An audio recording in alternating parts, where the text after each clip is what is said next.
Really are just days when it feels like time is going at a weird pace, as seems to be the case for Grail in the chat.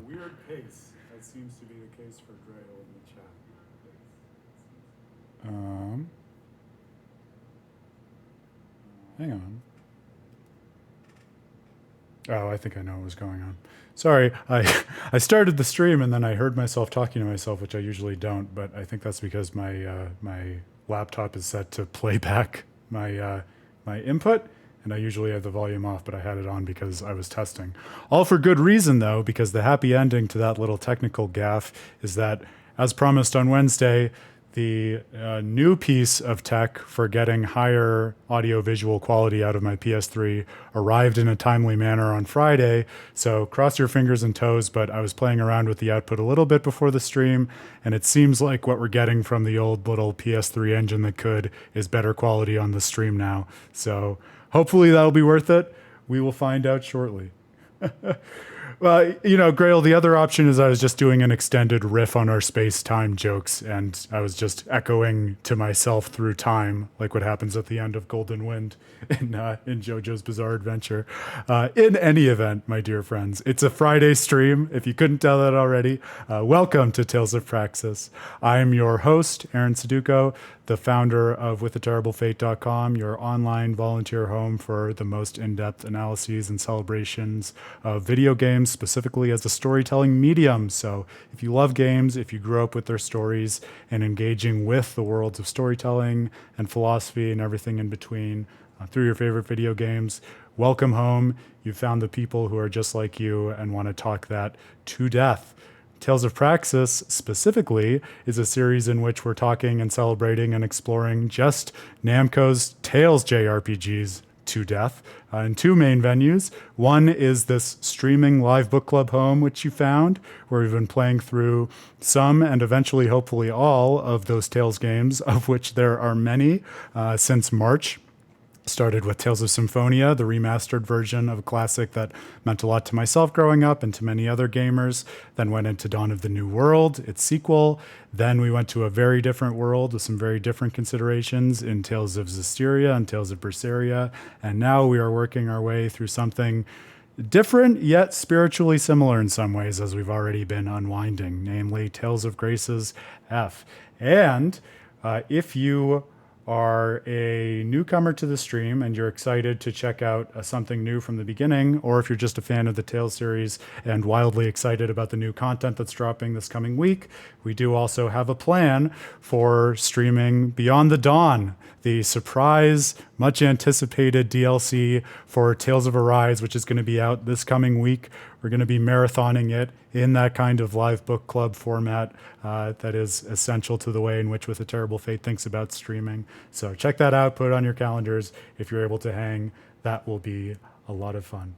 Yes, gradually moving towards the HDness of an older game. It's funny, isn't it? It's like when the PS3 came out, it was really nice that it had the HD option, but it was in that kind of liminal period between consoles, I think, between the PS2 and the PS4, where especially nowadays, it just makes it harder to actually access all of the PS3's features in a more modern format. But we're getting there with a lot of bells and whistles and jerry-rigged stuff. Kursnananda. Have I said your username before? I know who you are, but I don't know how to say your username. I hope you are feeling fit too. It's good to see you back on the stream. Welcome to the chat. Pleasure to have you back. My day has been good, Grail. Thank you. Yeah, it's been a nice day of thinking about Tales games, getting ready for this coming week, getting excited about the stream, working on a variety of other stuff between the study of Tales of Arise, which I still hope to get out before Beyond the Dawn. Still working on, I moved it. I thought it was still on my desk. Still working on Tales of Eternia. And I'll tell you, one of the things that I was excited about sharing with the stream, just as a little advert for this Tales of Praxis series, because I think we started chatting and I got interrupted with the explanation. So, if you are just discovering the Tales of Praxis series, we're studying and celebrating all of Namco's Tales games some on the stream, then the other part of it is in written articles and analyses, like the kind that you can see coming out soon on Tales of Arise, which is a written kind of revision of the lecture that I gave at PAX West back at the beginning of September. And the whole thesis being that while these games are all really thoughtful and interesting on their own terms, when we play them right after one another, we can see them in conversation with one another and better understand the language in which they're all expressing this rich tapestry of different stories that I think are all concerned with what it is to understand our place in the world and to act in according with what the world has been, but also what we want to bring about in the future, not just for ourselves, but also for communities on a local scale and on a global scale. And so I had this very fun, very Tales of Praxis moment as I was working through Tales of Eternia this morning, where fans and regulars of the stream will know that when I first played Tales of Vesperia years ago, I had a really hard time getting into it. I didn't appreciate it that much. And then when I was working through it as part of Tales of Praxis, I played it after Tales of Destiny, a much earlier Tales game, which I'd never played before. And having that context of Tales of Destiny in mind really kind of unlocked for me my way into understanding what I think Tales of Vesperia is trying to say that resonates with me as a gamer and the way in which I think about these stories. And so I fell in love with it in a way that I hadn't in the past. The last large written piece that I published on With the Terrible Fate was specifically about that. So I got that way into Tales of Vesperia through that intertextual conversation. And then I was playing Tales of Eternia today, and lo and behold, as I was working through what seems, I guess you would say, to be its second act, I stumbled upon this character who I had no idea about. I'd never heard about in my own wandering through the Tales series, but was basically very direct inspiration for one of the characters who comes up specifically in Tales of Vesperia Definitive Edition. So I won't say much more than that by way of spoilers. Don't want to ruin it for people who are interested in playing Eternia down the line, but Grail, I'm sure you know immediately what I'm talking about. And it was another moment when I was just giddily smiling on my couch like, oh, I can't believe that's a part of this rich tapestry of the Tales series that I never even knew about. That's so cool. And so the more you're able to see these games in close conversation with one another, I think the more you don't just notice those connections, but you can start to think about what they mean, not just in terms of the development and history of the series, but also in terms of points of thematic resonance between the games, which is a big part of what this is all about. So that's been a lot of fun. I was introduced to something else I didn't expect, the origins of the Von Eltia, that same ship that we spent so much time on in Tales of Berseria. Also the first Tales game to use that was Tales of Eternia. So it's been a very Talesy day, unsurprisingly. And then, lots of other more academic stuff and working through some texts on the philosophy of games. But that other stuff I was talking about was the fun stuff for the purpose of the stream. Chrissy, welcome back. Pleasure to have you. Good to see you. Excited to have you with us on this Friday night adventure. Oh, you're not going to buy the DLC, Grail. Interesting. Are you still going to be working along with us on the stream for the amount that you're able to sit in on? Just going to wait on it for a little bit until Monday, I guess. Well, if you want to play it vicariously before then, feel free to sit in on the stream. That would be a lot of fun. No, I'm not going to chat about it, but you've confirmed that you know exactly what I'm talking about, to no one's surprise. Dude, welcome back, my friend. It's a good day to be thinking about these games because it's a day that ends in Y. You know what I'm saying? Oh, Chrissy, yeah, you'll appreciate this. The text is not on my desk, but I've been working through what was a pretty influential book a couple of years ago in sort of the Western philosophical academic tradition that was all about the philosophy of games. Actually, I think I told you about it before when we were having a conversation. It's a great book by T. Nguyen. I think it's called just Agency as Art, or maybe Games Agency as Art. So it made quite a splash in academic communities, got a lot of academics who hadn't thought a lot about games to start thinking about them. This is about games more broadly than narrative single-player video games in the way in which I'm concerned with them. But it's been a really interesting text so far. And excited to see where it goes as I continue to work through it. I'm just getting started with it. Sorry, my green screen is not behaving itself tonight. Yeah, there you go. You've read a bit. Exactly. Yeah, sorry about the lung pain, dude. That sounds tough. Well, you know I'm going to be the last person to talk you out of hanging out on the stream, Grail. So that plan sounds good to me. If it sounds good to you, um, I think, friends, it's a relatively short day for preamble. Really, I was excited to chat about the value of Tales of Eternia as kind of a representation of what we're working through on Tales of Praxis. So that's been fun. You'll be getting more updates on all of that from me as we go. The other thing that I'll say, which might be fun just for the people who like to hang out on the stream, because I imagine you'll understand this. So, given what I was saying on Wednesday about my own day job situation, I've had some time to reflect and think about sort of the various intersections of different parts of my life, which I think is something that gamers are very good at doing. You know, we're very accustomed to sliding into and occupying a wide range of roles in the various works of interactive fiction that we love so much. And so I think it comes naturally to us to adjudicate and think about different aspects or roles in our own life in conversation with one another. So I found myself thinking about the value of these JRPGs that we spend so much time with together. And I posted about it on LinkedIn, of all platforms. Ugh, I know. I'm not trying to goad you into visiting LinkedIn, but it occurred to me, one thing that we oftentimes talk about and celebrate with JRPGs is what seems like relatively simple lessons that they express to players at the end of the day. Like Tales of Graces, as we talked about at the beginning, being at least billed on, what's on its direct box as all about the value of friendship. And I think it's easy to kind of roll your eyes and say, oh, those are very simplistic and uninteresting themes. But I'll tell you, I think something that's really interesting and salient to me is there are these simple moral truths like the importance of friendship or the recognition and empowerment of other people's autonomy that can seem very simple when you utter them in the abstract like that. But then when it comes down to the practice of actually internalizing them and governing yourself by them and shaping your identity and your impact on the world according to them day after day after day, in and out, it can be really hard for people to figure out how to do that. And it can become very quickly much more complicated than simple acknowledgement that something like, oh, friendship is important or friendship is a moral good. And I think what I posted about on LinkedIn was there are many, many people, and I'm sure you can all point to these folks in the business world and just in the world beyond our little corner of gaming, who just very clearly, when they go about their daily lives, have never been taught to think about the praxis of what it is to engage with the world in a foundationally ethically way. And it really shows.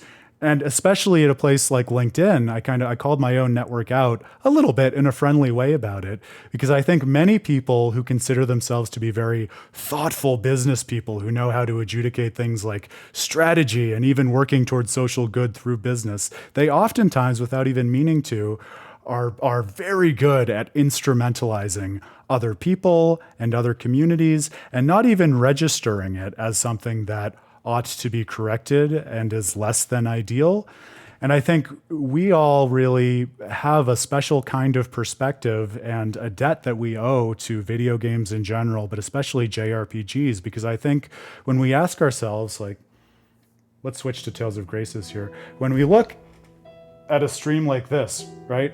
And we think about this little corner of the world that we're going to probably be spending together something like 60 or 70 hours in, and we ask ourselves, my God, why is that time worth it?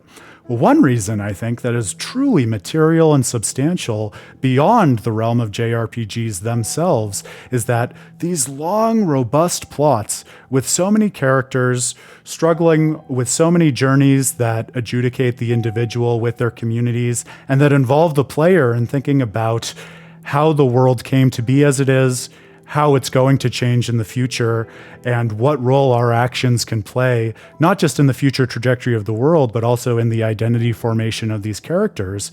These games give us very, very precise and well-articulated models for what it actually means to turn those abstract moral principles into direct practical applications that we can live by and we can shape our own identities by day after day, according to the seasons and according to how things change around us as we act. And so I truly think there's a certain kind of just moral and human sensibility that JRPG players have. Not that JRPG players are the only ones who have it, but I think if you were to separate the pile of people in the world into JRPG players and people who've never even heard of JRPG, or some business people who might say, oh, JRPG, is that like a ticker symbol for a new company on the stock exchange or something like that, right? I think on average, the people you lumped into the former category, JRPG player, would have much more natural sensibilities about how to engage with others in authentic and empowering ways, relative to the latter group of those who are not familiar with that medium. So one further example of why I think this work that we're doing is not just really fucking fun and not just a really great way to celebrate some wonderful pieces of art, but is actually material and impactful even beyond this corner of the world. So next time you find someone in your life who's questioning the value of video games or JRPGs, feel free to crib that argument. Feel free to direct them over to the stream. One more reason that these games are so special as we're easing into a Friday night and a weekend of celebrating them. That's right, Grail. Exactly. Like, I always joke with Dan, there's a reason that like the go-to allusion to a business corporation in a video game is Shinra from Final Fantasy VII, right? Like, corporate, I believe that there is such a thing as an ethical corporation. I know that's a controversial claim, but one of the reasons that I'm advocating for all this is that I think it is possible to do good things in the world beyond video games in an ethically mindful way. But it's right. Like, when you frame up the way in which so many people actually act in the real life in video game terms, it's like, bro, do you realize you're acting like a video game antagonist right now, and not even a relatively interesting one? Like the kind that would be presented and then dismissed very quickly in the second act of a 3-act game. So if you need an insult to toss at someone in passing, feel free to borrow that one. All right, my friends. As we jump into... Jesus, if I can fix my green screen. Well, while I'm messing with it already, the small repeatlet will say hi also. She's very excited for the weekend stream. But the one other thing that I wanted to say by way of situating us into Tales of Graces, and then we can get into that wonderful analytical work that is so worth celebrating on a Friday night together. But I was thinking a little bit more about where we are in the story. You might recall, if you watched the Wednesday stream or were here live for it, poor Asbel was just exiled from his own hometown by his erstwhile brother, Hubert, who had occupied it as basically a foreign force from Strata, and challenged Asbel to a duel, basically saying, if you're worthy to really say this is your homeland, then defeat me, otherwise I'm going to cast you out. It was an unwinnable battle. We had our asses handed to us. Grail noted aptly that Hubert actually cheats in terms of the gameplay mechanics in the battle, so we truly never had a chance. And now Sophie has followed Asbel out of town, and we're going to figure out what's next. Yeah, you're being a real Shinra Corp right now. Exactly, Krail. One thing that I noted on the Wednesday stream was I talked about this kind of triangle, not to bring up more religious references, not talking about it as a trinity. If those references present themselves, which I'm sure they will at some point, we'll address them then, but a triangle rather of the 3 different ways in which the 3 childhood friends were coping with their shared trauma, Asbel and Hubert and Sharia. As I was walking around today with Evie and thinking about different ways in which to schematize that, one mode of engaging with it that came to me, which I thought might be useful to keep in our heads as we move on here, is the idea that it's interesting. I talked about Asbel coming back to Lant and kind of trying to rectify and overcome his childhood trauma by making the choice that he didn't make before, saying, yeah, I know I ran away from the lordship, but now I'm going to quit the knights and sit down and try to be a lord. But I was thinking even more broadly, we can kind of think of what Asbel and Hubert and Sharia are doing as sort of 3 different studies of what it looks like to try to overcome your childhood trauma by kind of reenacting or getting some agency over the role that you were forced into as a kid, right? So Asbel, of course, does that in terms of him being intended as a child, as the firstborn of the lordship, to become the Lord of Lant. He ran away from that. Then he tries to take that back. Even Sharia, though, being born to a servant family in Lant, right? When we see her as an adult, she's trying to come into her own as a kind of protector and guardian of the citizens, kind of serving them in a sense, in a positive sense, but still in a kind of servant relationship by protecting and supporting them through her healing arts, and she's known as this kind of angelic figure in Lant, as a few NPCs told us. And then even with Hubert, who was always kind of alienated from his own family, treated as the odd one out, whether by his father or indeed by Asbel and his friend group. He's kind of trying to even take a certain ownership of that kind of outsider status, saying, okay, I had this hometown in Lant and this childhood that I was always kept on the outside of. Well, as an outsider now, in this different territory of Strata, I'm going to come back in and use this political mechanism of foreign occupation to kind of try to reclaim my own past and my own homeland in a way that is authentic to me as an outsider. So not to say that I'm the child of the proper Lord of Lant and assume the lordship, but actually occupy it as this outside force because I was always seen as an outsider, even in my own home. So there are many different ways in which you can skin the cat. Apologies to cats out there in all corners of the world. But that's one that I thought was interesting and kind of resonates with a lot of what we've seen in the story to date. So I wanted to give you that food for thought as we dive back in here. Yeah, Duke, you might want to go back and watch the VOD in terms of Sophie. It's kind of an interesting question still, whether it's really the same Sophie from the childhood arc. When Asbel and Sharia in the last stream, I think it was just the last stream, ended up back on Lant Hill to try to deal with enemy forces, they kind of resonated and reconstituted someone who seems to look quite a bit like Sophie and maybe or maybe not have some memories in the same place where we initially found Sophie. But it's raised a lot of interesting questions which we're going to carry forward on the stream in terms of, well, is it the same person? Is it not? How would we even be able to tell? What constitutes persistence of personal identity over time? Is it more of a reincarnation situation, the actual same person coming back? So a lot of questions without any totally clear answers yet, as is true of a JRPG adventure at this stage in the story.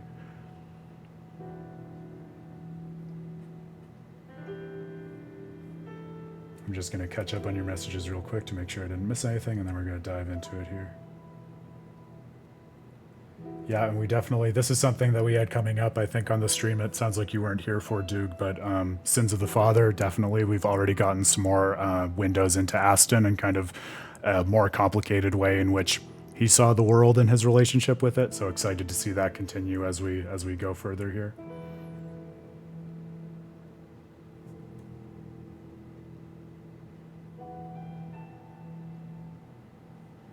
All right, my dear friends. Well, especially since Grail is starting to fight himself on the exposing of spoilers, I think that is good, as much as anything, is a good transition back into the stream. Welcome to a Friday evening of Tales of Praxis. It's a pleasure to have you with us. Let's see what happens post-exile from Lant.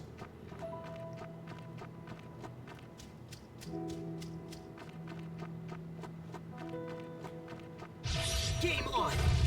Draw. Demon Tag. I did a little bit of testing of the audio balance before starting the stream, just in hopes that the new input wouldn't, make it impossible to hear me over the game or vice versa. So it should be balanced. If it's not, let me know. That's really easy to play with. But yeah, hopefully we have some better video quality now, at least. It looked better to me on my monitor and the OBS playback, but I can never totally tell. I know it's a lot of work, but you should check every area you visit for new materials and discovery. You don't have to talk me into that, buddy boy.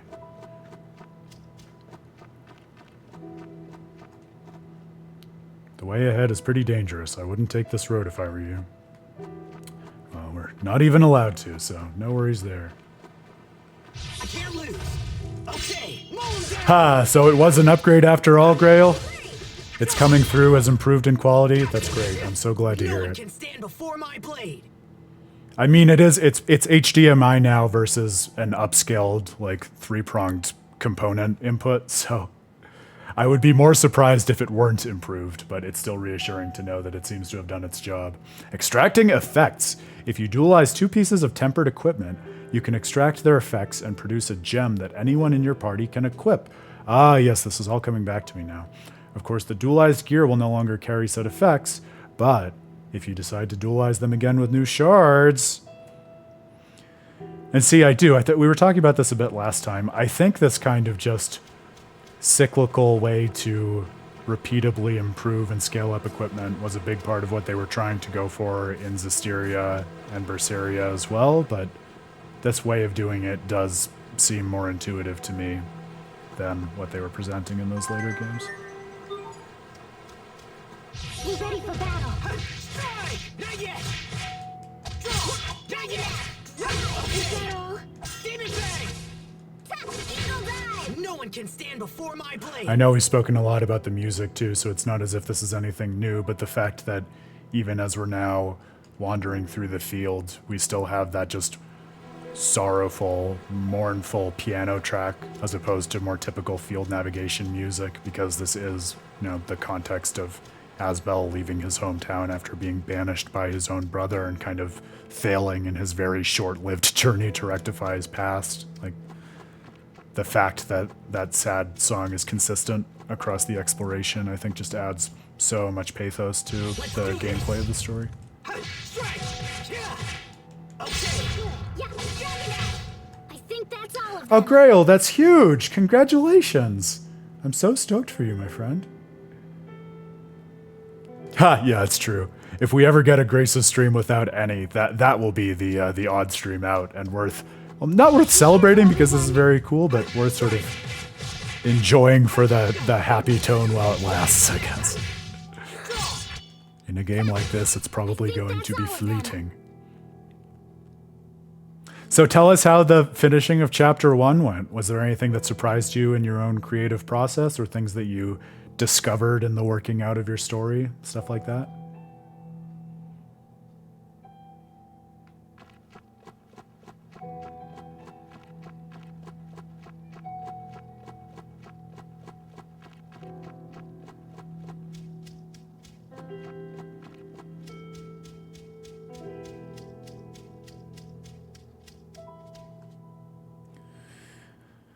Very thoughtfully and poetically said, Doug. Yep. And I think, as we've already seen and will probably continue to see, that sentiment drives at a lot of what JRPGs, broadly speaking, are thinking about. And I think I would put forward more specifically what Tales of Graces is going to have us thinking about. Sophie, I'm okay. Really, you should go back.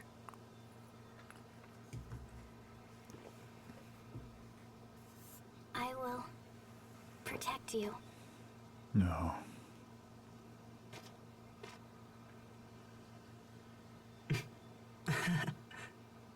That brings me back. You know, this is the place where someone first said that to me. I was so irritated a girl wanted to protect me. Yeah, the exact place where they I had said that I would race. protect her instead, but I didn't. And now, nothing has changed.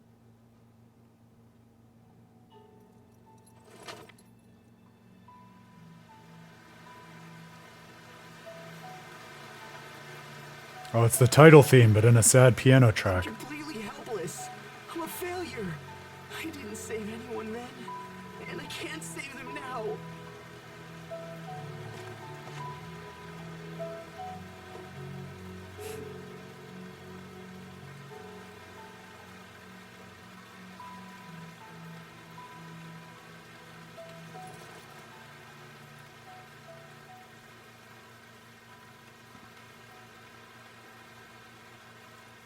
Wow.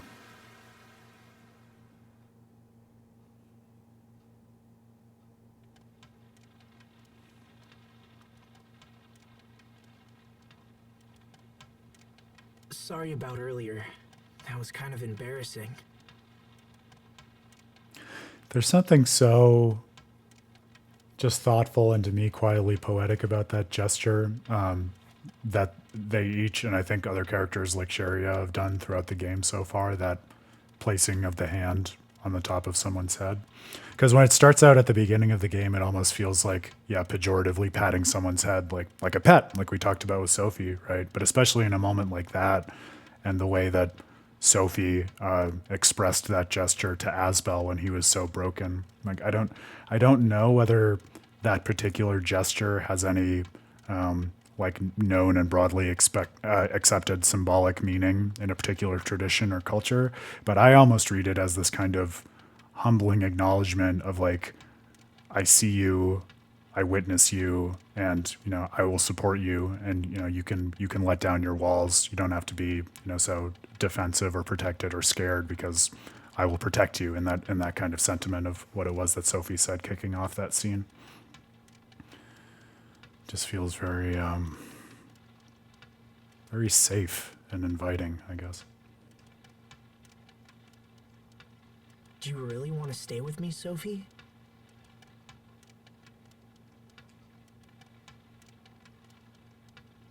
Okay. Then I swear to protect you. And this time, I won't fail. He doesn't sound very confident. I feel kinda dizzy. There you go. Well, Doug or Greg, if you have a preference, let me know. But yeah, sounds like you understand very personally everything I was saying at the top of the stream about the value of JRPGs in our broader lives. So props to you for that, my friend.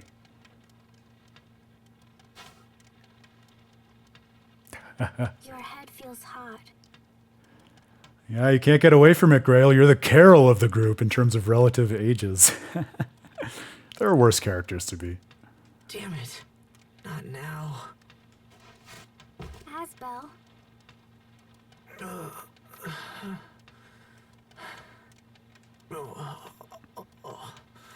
Water. I'll go get some water. Wait here.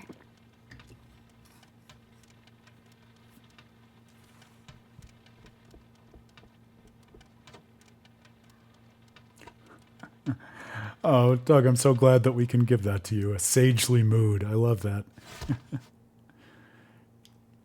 Yeah, that's one of the things that's so fun to me, too, about working through something like a JRPG in a live book club environment. I mean, between the thoughtful theming and philosophical questions raised by the game, and then the real-life JRPG party bringing their own experiences to the table with it, it's hard not to get a little pensive. But in a way that oftentimes, for me at least, ends up feeling emotionally empowering. And like I was saying at the beginning, giving you a paradigm with which to tackle the world in a positive and productive way. Shall we look inside? No. Sophie? Hey, that's the girl that was with him.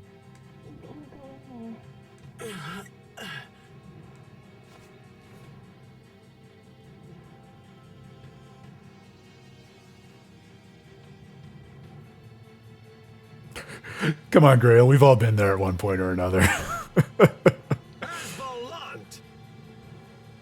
I hope we've all been there. Or I guess I hope we haven't all been there, but I imagine we all have. The girl is meaningless. We've come for you, Asbel. How dare you fucking say that girl is meaningless? Who are you people?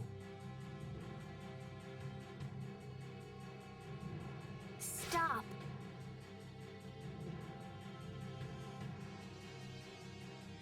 Stand aside, or we'll make this hard for you. I will protect him. I think someone's moving or something. She's fine. She just has a lot of feelings. And speaking of feeling like you need to protect someone and also being like a dog, that is exactly how my dog is anytime she hears something in the hallway, because I live in an apartment complex. So I apologize on her behalf. Sounds like it was short-lived, though. They got what they deserved, though, Grail. Who are these guys? What do they want? Asbel, are you hurt?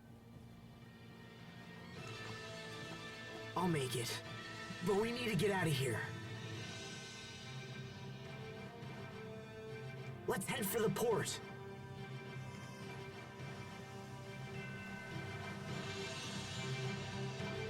I think Krishnananda, without giving any spoilers and without taking away from your broader point, which I think is definitely a very philosophically salient question in terms of gaming more broadly, I think this is exactly the right game in which to be asking that question, because I think it is. It's funny actually that we haven't brought up this already, because Grail, I know you foregrounded that you think the game is really about trauma and cycles of violence and pain. But I think also more broadly, one way in which to think about what it's meditating on is just like the nature of suffering as an aspect of the human condition. I've already like not so coyly alluded to what I think are some pretty deep Buddhist veins that run in the game in terms of stuff like Asbel's Lotus Code and the question of reincarnation or persistent identity with Sophie and her rematerialization, but the question of the reality of suffering and how to cope with that as an intelligent existence in the world, of course, is central to Buddhism as well. And I think the way in which the game wrestles with it, we will see, is pretty Buddhist too.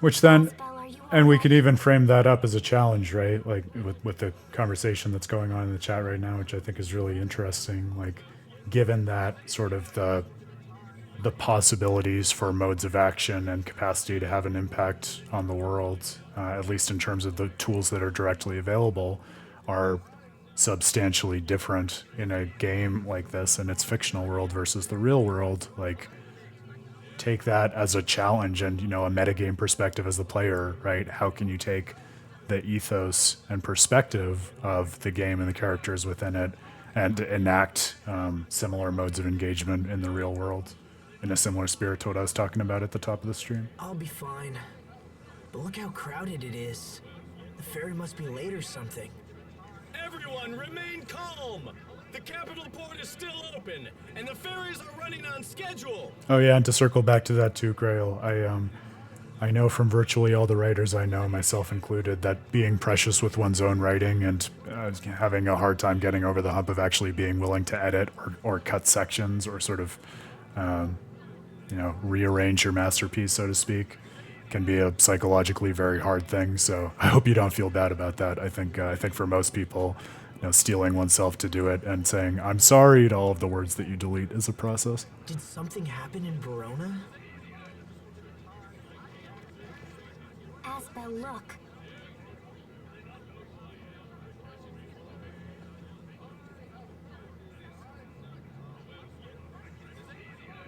Writing is Guys just rewriting, don't as they quit. say, right?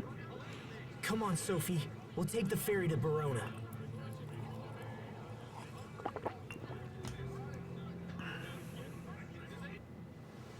If people are after me, that puts Sophie in danger. I can't bear to see anyone else suffer because of me. Ah, speaking of the S word, there it is. Maybe Richard could help. He'd protect Sophie. I'm sure of it. Is your head still hot? I think I'm fine. Thanks. Listen, when we reach land, we need to find Richard. Richard? Yeah, he's an old friend of me and Sophie. The other Sophie. Friend. Friendship. We could talk about this all night, Kirsten Ananda, so I'll be elliptical about it right now, just so we don't get too off track. But I know you know this about me, but I love the idea you raise about sort of thinking about the distinction between what the lived-in experience of an avatar like Asbel is like from his in-world perspective versus the perspective that we bring to the table as players, because especially in a game like a JRPG, it's patently obvious that our perspective on the world and how we're engaging with it is different than that of any particular character in the party, even if there's a lot of overlap. And for those who haven't read kind of my written work and my more academic work, right, the lion's share of sort of my theoretical contributions to thinking about the storytelling of video games is in thinking about sort of the distinctions between and interactions between the player's perspective and mode of fictional engagement with a game and the avatar's activities within it. But I think especially in a game like Tales of Graces or JRPGs more broadly, it's really rewarding to think about and ask exactly those kinds of questions that you do ask because, again, even just if we stick with the idea of suffering for a second, right, there's a certain magic to this kind of interactive medium where we can witness someone suffering and the suffering that they cause from the outside of it and yet still focalize through their perspective, like what's going on with Asbel.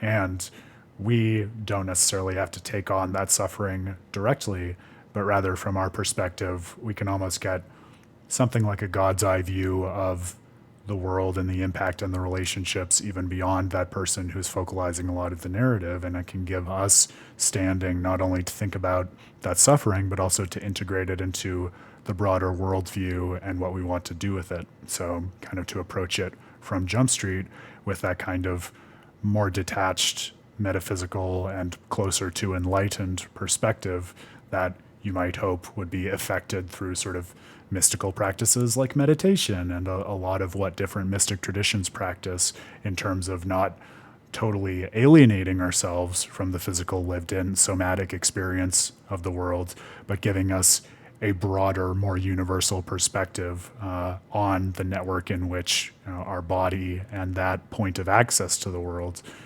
is embedded. I knew it. What is your business at the castle? What do you mean by the question, Grail? Are you saying just like, shouldn't the port be in the city itself as opposed to separated from it? Is that the question? Or are you saying, why is there a port at all? Because it's not a city that it should have like access to the ocean? Perhaps you're planning to visit Prince Richard. Thought as much. And just how do you plan on visiting someone who's supposed to be dead? Put that on the board of questions that are phrased in unusual ways in Tales of Graces, of which there have been more than a few. Just how do you plan on visiting someone who's supposed to be dead? Wait, Richard's dead? Supposed to be. I said supposed to be. What are you talking about? Don't play dumb. We see through your lies. Just tell us what you know, and we'll make this easier for you. Damn! Sophie, we've got to run! Okay. Quick, after them!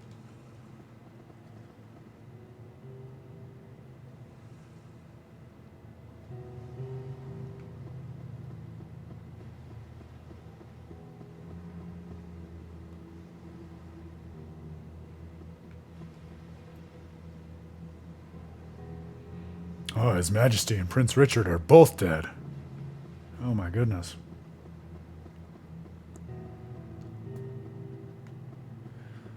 Yeah, it definitely seems like we have some sort of evil ascension and power grab plot going on, Doug.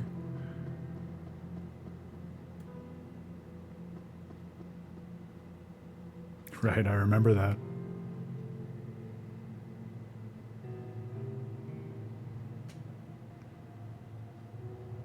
Yeah, so you were asking the question. I thought you were, Grail. Whoa, what's going on here? The knight told me to go home if I knew what's good for me.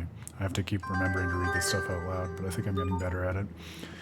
That's something that I've been thinking about too, because I don't know if this is standard in more JRPGs, but it certainly is standard in a lot, if not all, of the Tales games, that there is this structure of like little ports that are immediately by the sea, even when they're like directly next to the cities that they serve.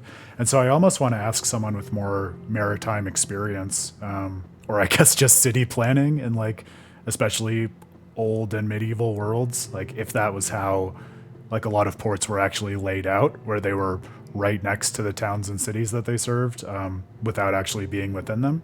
Because it does strike me as something that would be weird to instigate in a game if there weren't some kind of real world model for it. But I don't know enough about city planning to know like where that model comes from and what the history of it is.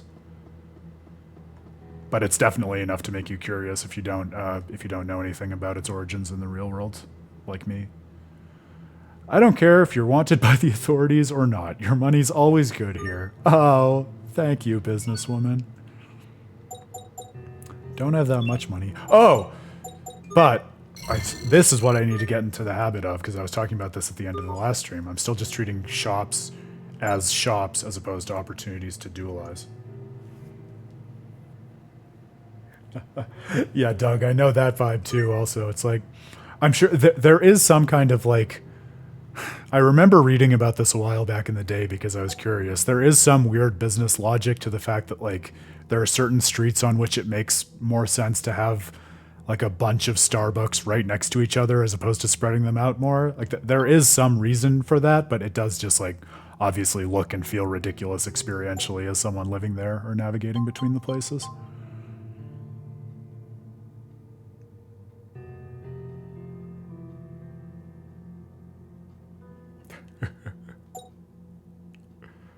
Oh, good. It is looking sharper. I'm glad, Chrissy. It's still looking a little darker than I would expect, but I think that's just the coloration of the game. Because it looks the same on my monitor as it does on OBS.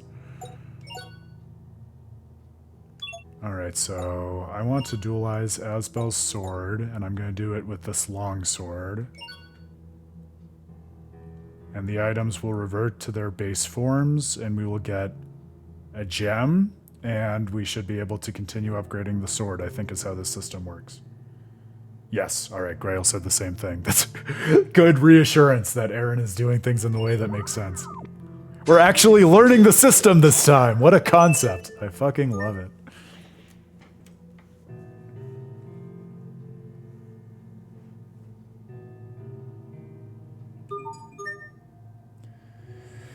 Yeah, it definitely seems like a certain kind of, well, to use Chrissy's earlier term, late-stage capitalistic madness at certain points, doesn't it, Doug?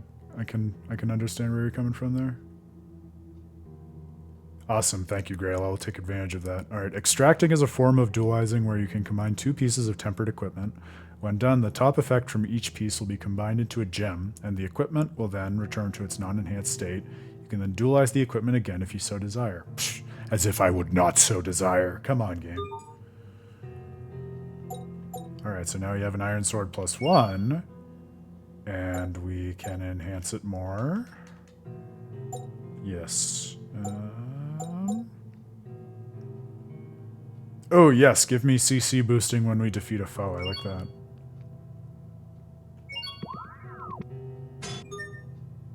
Alright, now it's an iron sword +2. Look at us moving up in the world. Yeah, Chrissy, I feel that same way when software companies decide every 18 months or so to just completely change their user interface and user experience just because, I don't know, they feel like they need to give those designers on their team something to do. It's like, whom are you trying to serve? Whom do you think that helps? I guess I should be happy that they're giving the designers a job, but in terms of the end users, it's not something that I especially appreciate.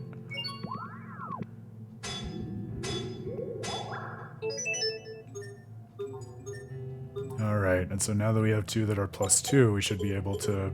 Oh, can we not do the same thing again? Okay.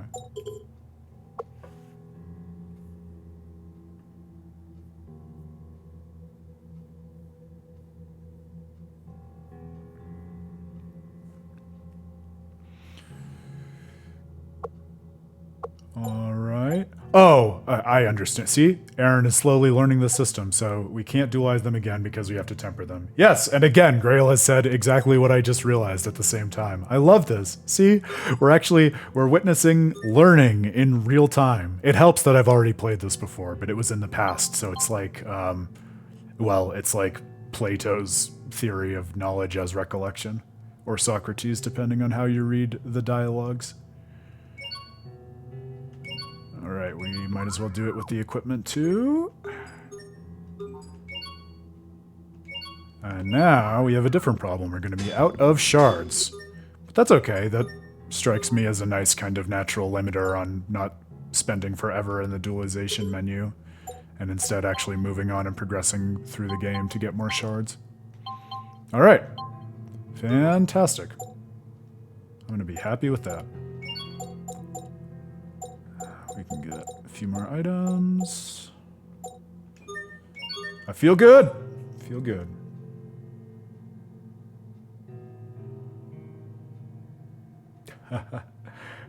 I think it was auto-modded. Arse was, yeah, I think just because it had never come up before, because no one is as delightfully British as you, Chrissy. I think I've auto-mod permitted fuck before, which is probably why that's not being gated. But Grail knows every 2 to 3 streams we uncover new, weird, unexpected nuances in the delightful Twitch auto-mod. It's part of the journey. Oh, that's interesting, Doug. I had never heard that about Nintendo. That does bum me out. I remember being really grateful for a long time that I had avoided the curse of drift, and then I honestly don't know if it's that my controllers eventually gave out, or just that I was at a party at some point and accidentally switched mine with someone else's who did not take as good care of their kit as I did, but either way, they gave in eventually.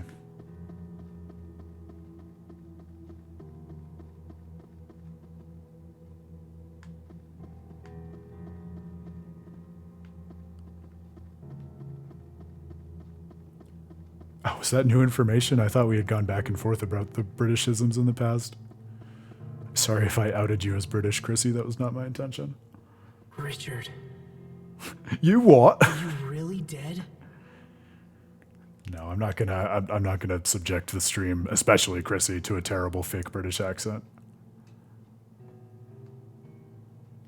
Where are we? It's the Royal Sanctuary. There used to be a secret passageway here, and I'm hoping it's still around. And with any luck, it'll give me a great opportunity to resurface all of that childhood trauma I had pushed down so hard over 7 years.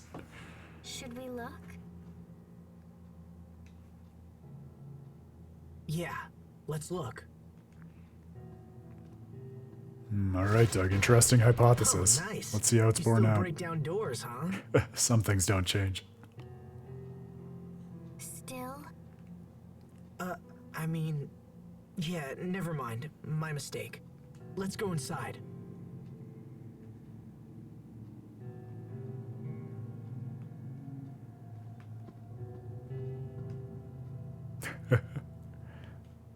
Yeah, I imagine it's what's a good U.S. equivalent, Chrissy? Like if people outside the U.S. assumed that all Americans spoke with a Brooklyn accent or something.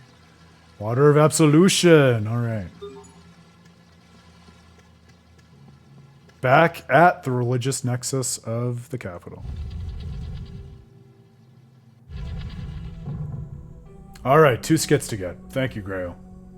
I forgot again to get the side quest guide up and running, so I'm counting on you, my friend. But I know I can. Richard would watch over Sophie if I left her with him.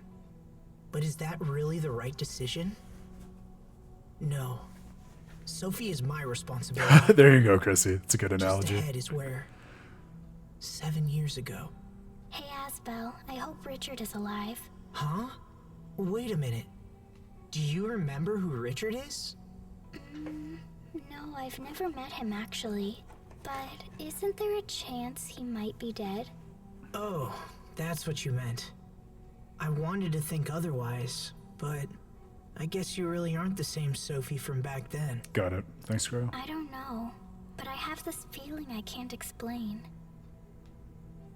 Somehow I just want Richard to be alive. Maybe because you feel that way, Asbel? I don't know.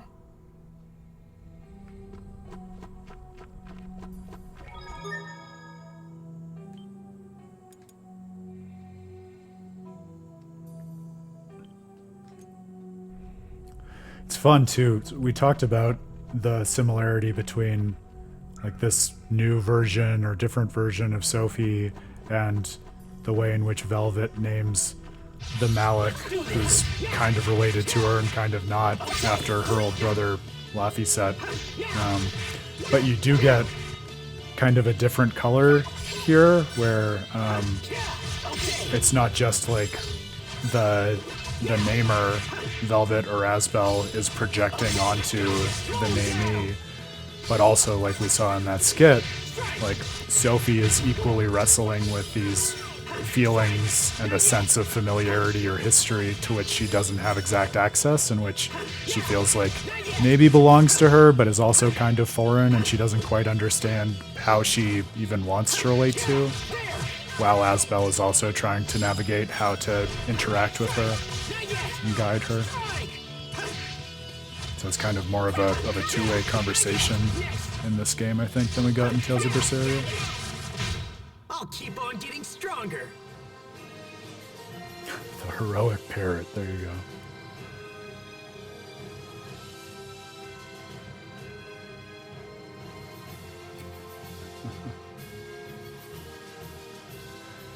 Sounding very Shakespearean when we're describing the fate of the royalty in these ways. Doug and Grail.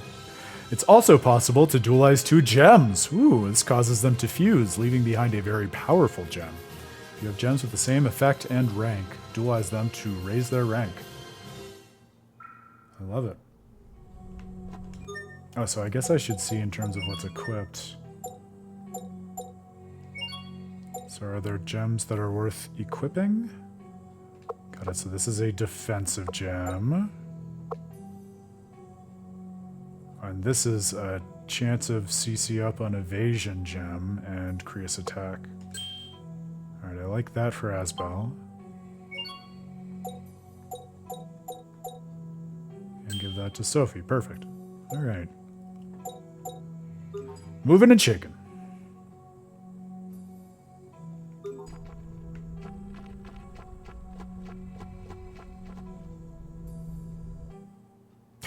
Not even just dead. Super dead. The most dead a character could be. Ha!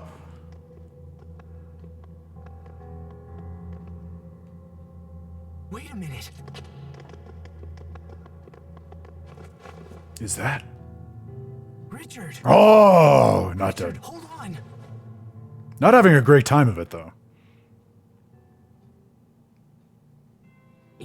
You're... It's me, Asbel Lant. Asbel? Is that really you? Well, I must say, I certainly didn't expect to find you here. I don't understand. This is crazy. I heard that you were supposed to be dead. The man, the myth, You heard that I was dead? the alleged casualty of murder. I'm so glad you're safe. Can you stand? Come on, let's go. Thank you, Asbel.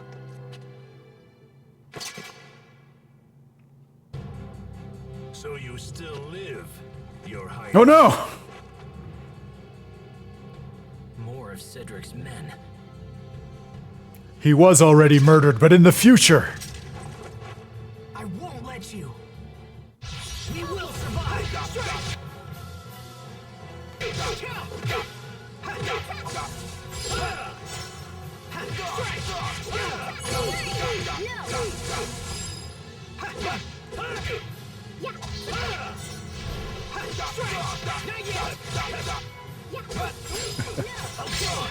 I don't know. I like to think of it as more of decisive encounter music because that helps me make more sense of it. So you're right. These poor weenie assassins certainly don't rate a boss theme.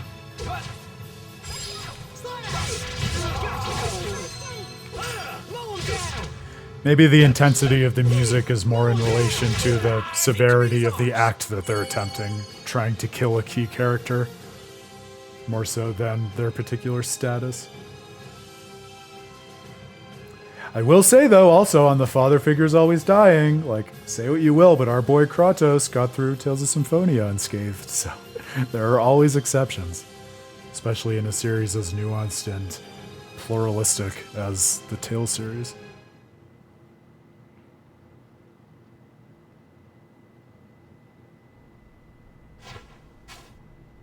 You saved me, Asbel. Kratos and Dirk, I should say. If you hadn't arrived when you did, I wouldn't have survived. The rumors would have been true had you not come after me in pursuit of the rumors. Thank you. I'm glad to be of service, Your Highness. And isn't being dead inside the biggest death of them all? Fair enough.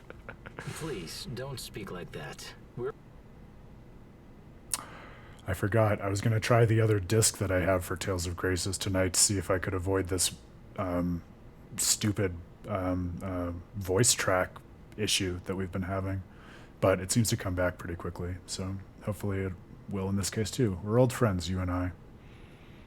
Yeah, but you're the Crown Prince. I could order it, you know. But Your Highness. Fine. There we go. Richard, does that work for you?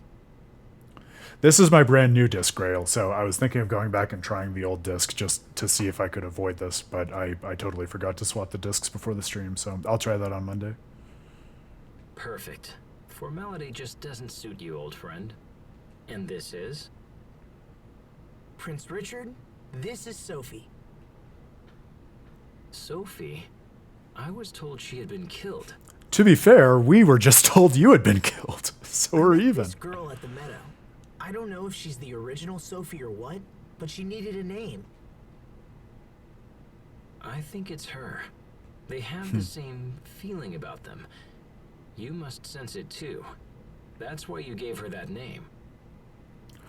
That is also a much more succinct and resonant way of saying what it was that I was trying to say before in terms of how both Asbel and Sophie are trying to navigate like her relationship with the past, because the people on the outside who knew the old Sophie, like, they sense this feeling attached to Sophie in the same way that perhaps Velvet sensed a feeling attached to the Malik whom she named Laphicet, but also consistent with the skit that we saw when we went into the catacombs. Sophie also senses those feelings that she can't make sense of internally, and so it's not just other characters trying to make sense of how she fits into their communities, but also her trying to make sense of who she actually is at all, and how to fit in with the world around her. Well... Richard? My chest! It's on fire all of a sudden! Probably just the wind. Hey! I hear voices! Yeah, exactly, Grail. I love that. I'm sure you know the line I'm talking about, but like the most racist line in the world right at the beginning of Tales of Eternia. Not racist on the part of the storytellers, but because the characters in the game are racist, where they're basically like, this person can't stay in this village. She doesn't look anything like the rest of us. We'll talk later. Right now, we have to get out of the capital. There should be an exit just ahead.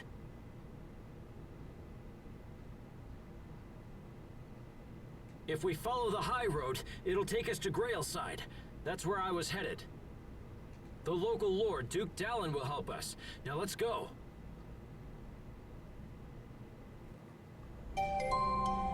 Aw, new titles. We sure got a few titles. Love it.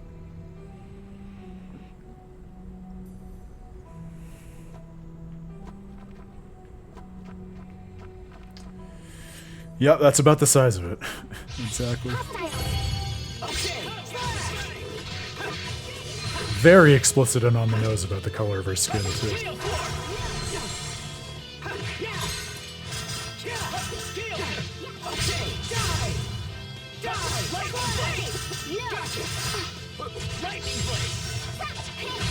Richard, you're hurt. No, I'm fine. Don't worry about me.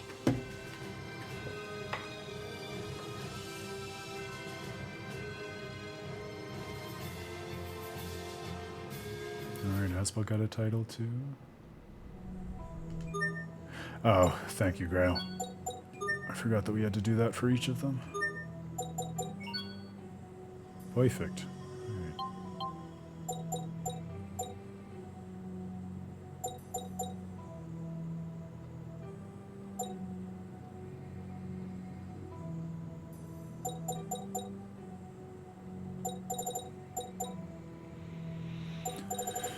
Trying to see if we got any interesting new ones for Asbel. I'm gonna roll with this. I like that CC rise at the end of the book.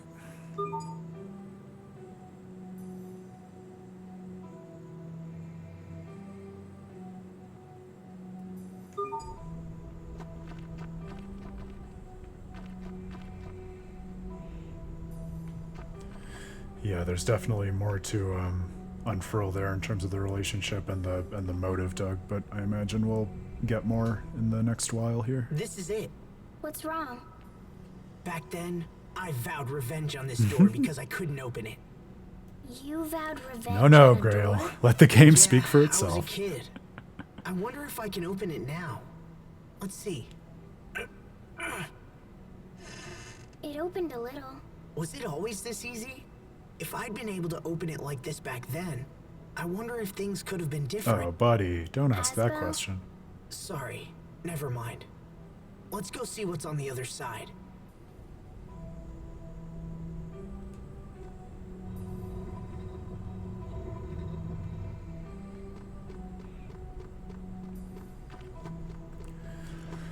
That little comment, though, I think is really telling in terms of the psychology that we've been talking about for the last few streams about how these characters are continuing to work through that childhood trauma. The idea that even 7 years later, they're still thinking, even with stuff as seemingly inconsequential as a door that they couldn't move, like, oh, I wonder if any little thing I'd done or choice I'd made had been different.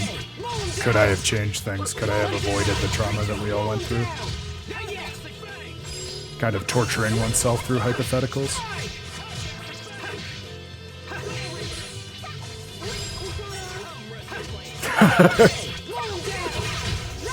That's the emotional state that spawns all of the sad piano music. See, it's all connected.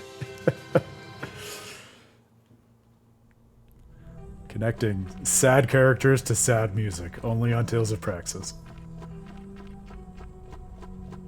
Be careful, everyone. Okay, slash! Move down! Forward! Next! Yeah! There! Gale force! There! There! You're mine! Okay! Eat this! There! No one can stand before my blade! Those Eleth bursts are extremely satisfying. I'm a big fan of those. When they happen for us, I'm a big fan of those. When the enemies get them, not so much.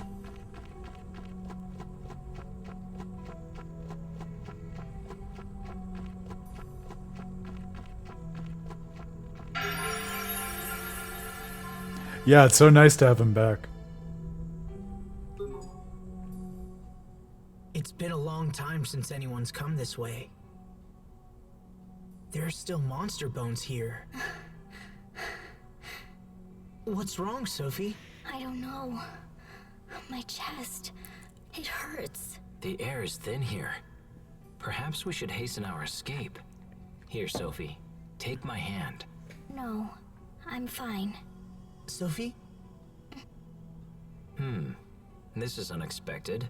Asbel, did she act this way around you when you first met?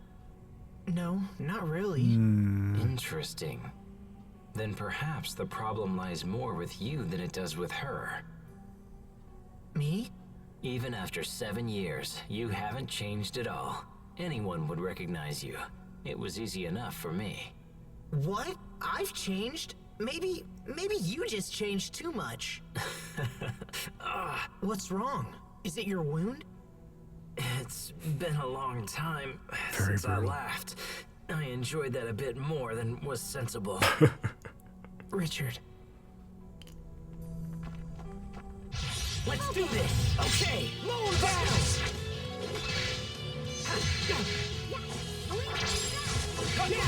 Not yet!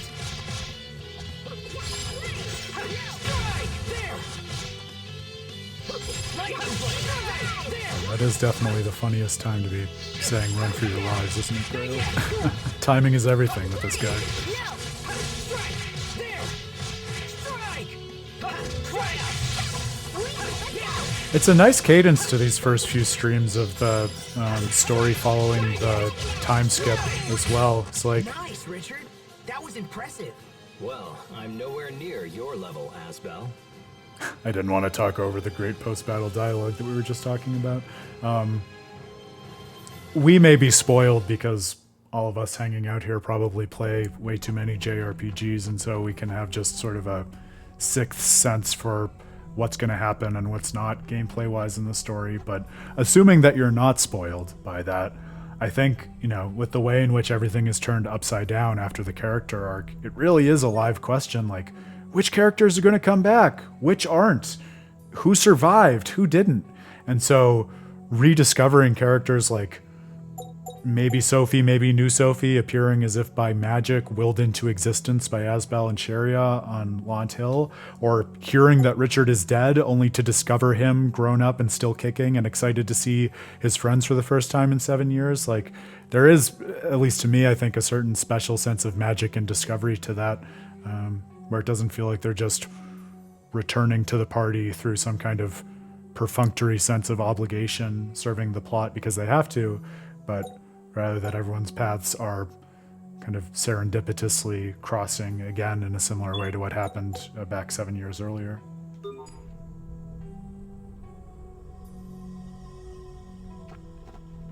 The world will never change, it'll only turn.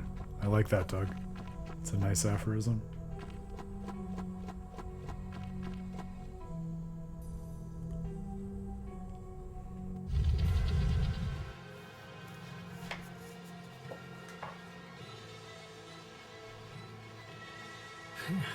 Looks like we made it out in one piece.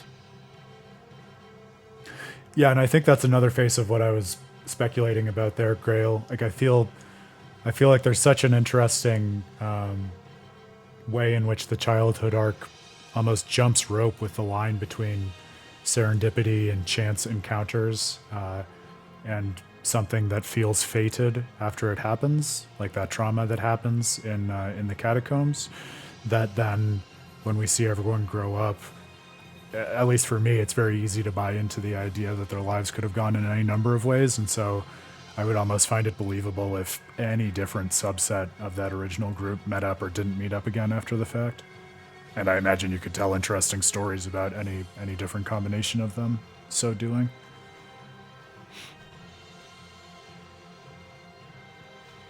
You all right, Richard? I've been better. It's nothing. I'm just a little tired. We should rest. You know a good place to stop around here? There's a small hut just off the high road, but I don't want you to stop because of me. There's no need to push yourself. Let's just head for the hut. All right. Thanks, Asbel.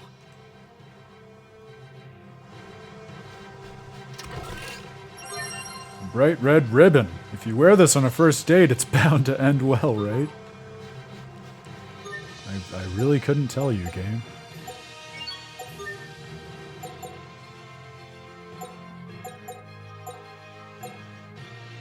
Oh, I think the ribbons might be for Sharia, if memory serves. Yep. Grail, you have a magic mind meld with me for saying the exact same things that I realize at the moment that I realize them. Leon! Ah, my man! I hail from the kingdom of Sinergalt, and that's the only thing you need to know about me. Oh. Like if you weep every time.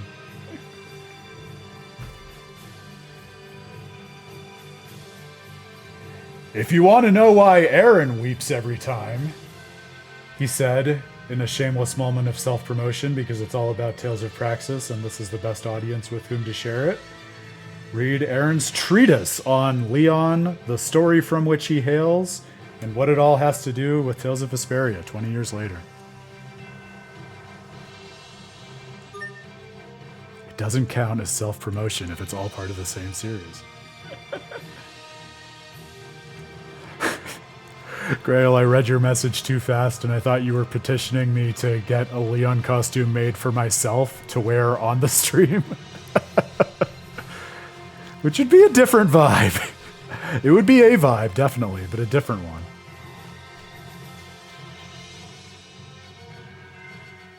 This is fine. Sophie. Oh, and the fucking voice audio again. What the hell? Don't go too far. All right.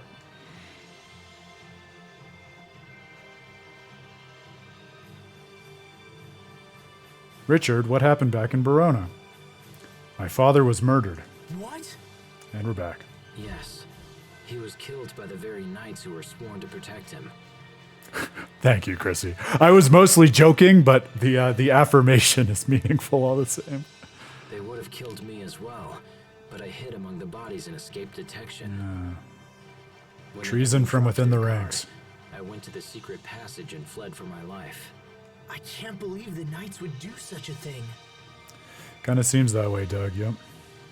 My father's At death 2, was a Cetric? shock, but the fact he was betrayed by his own knights makes it far worse. And I was a student at the Knight Academy. Yes, I'd heard you left home to join them. I did, but then I resigned. My father also died recently, and I was to become the next Lord of Law. Oh, that's true, and we should remember back in the capital before Asbel left, there was that whole rigmarole that we heard from Victoria about people being kind of mysteriously reassigned to the Royal Guard unit of the Knights. Ah, look at side quests adding key content without beating you over the head with it. Had I stayed, I might be chasing you down right now. But you're not. You saved my life, just as you did 7 years Oh ago. no, did you find an actual fucking costume for me? I've done crazier things for less fun reasons, so don't put it past me. Maybe I was saying earlier when we reached affiliate status this past weekend, we're gonna have to think of fun Tales of Praxis rewards for reaching certain numbers of subs and things like that on the stream. So maybe Aaron in a Tales inspired costume will be one. You've given me food for thought over the weekend, at least. That day as I fled the castle, I was so desperately hoping you would somehow come to my aid. And you did. You actually did. You have no idea how happy I was to see you, Asbel. Oh. You're special. You're one of the only people I've ever really trusted. Wow. So what's your plan? Will you return home when this is over? Things are complicated. The alliance with Strata has changed everything. Alliance with Strata? What are you talking about? My father would have never agreed to an alliance. He always took a hard line on such matters. The Stratan military is stationed in Lant right now. They just arrived a little while ago. So around the time of the uprising. Interesting. Asbel, someone's coming. It's the prince! He's here! Damn, they found us. I'm trembling.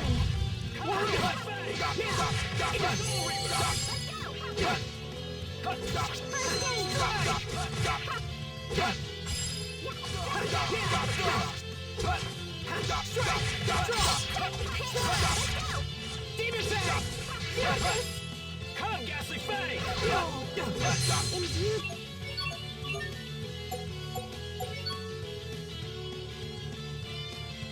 The light of life.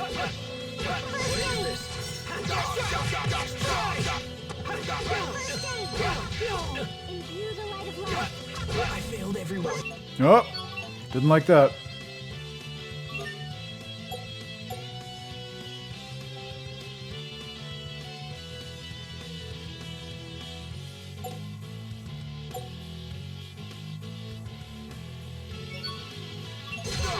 Sorry about that. Come, Ghastly Fang! Imbue the light of life.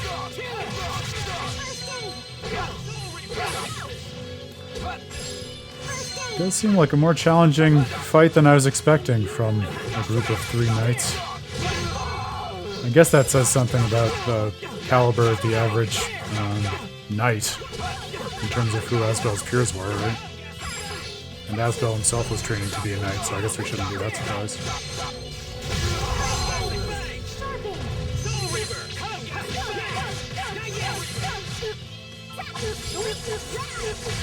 I think that's all of them.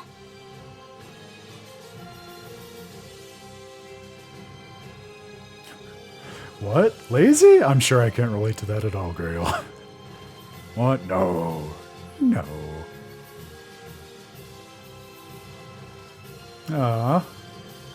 Who would have guessed that in a battle where we were pelted with paralysis more than any given fight ought to do, we were actually being taught about paralysis.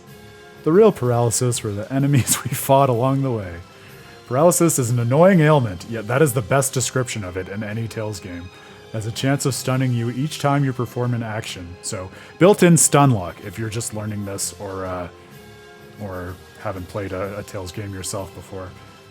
And it's great. You can still use items when paralyzed, however, so whip out a panacea bottle to cure yourself. Then consider equipping a paralysis charm to prevent infection in the first place.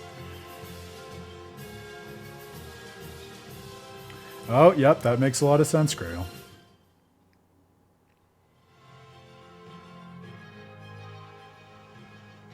Who are these soldiers? These men serve my uncle, Archduke Cedric, the man who now calls himself our king. There you go. Just as we were speculating about Doug and Grail. My uncle sought to usurp the throne for years, and now it seems he has resorted to force. William Shakespeare wants to know your location. Why would he do such a thing? Why? It's getting worse. This voice cutout. Asbel, listen. When we reach Duke Dalen, I plan to build an army and avenge my father's death. Will you fight with me? I need your strength for the coming battle. Of course. I don't know how much help I can be, but I'll do whatever I can. Nothing quite like an evil uncle. Especially with royalty and like the lines of succession and everything like that. It is just the perfect formula for a resentful brother with a chip on his shoulder and an axe to grind. Yeah, I'm sure that enemy will never come up again, Grail. Exactly. Yeah, I will definitely try again on Monday. I for the life of me, I don't want to interrupt the stream to try tonight, but if it keeps being as persistent as it has been in the last little while, I might make the choice to do that. Just for all our sakes. Thank you, Asbel. Thank you. This is just like our old friendship pact. Oh. Do you want to join too, Sophie? Yes, join us. It'll be just like it was 7 years ago. And they never had any problems again. What happened? Instantly has problems. I just felt a chill run up my arm. Are you? Okay, you're not hurt, are you? God, I might switch the disc after the next time we save.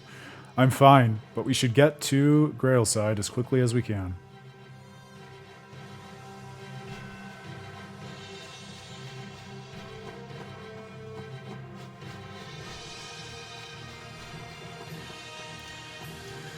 Alright, well the next time I find a save point, I'm gonna swap the discs, and I hope you'll all just bear with me for a couple of minutes, because this is untenable. I'm not sure what's going on. I know I said this before, it was a fresh disc that I opened just for this stream, so I'm kind of losing my mind over it. I'm starving. I know I dragged you into this, but I can't do anything about the food situation right now. I'm very sorry. Oh no, it's not your fault at all. By the way, remember when you said the Knights assassinated your father?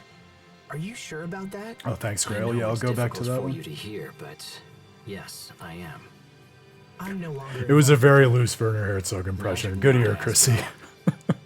I am very Can't happy put that past you you. are not counted among my enemies. Believe me, Richard. I have no desire to fight you. I wish I could have seen the Academy one last time. Perhaps we should take a little stroll to the Academy then. Maybe bring my uncle a little present? Hey, that's not what I meant.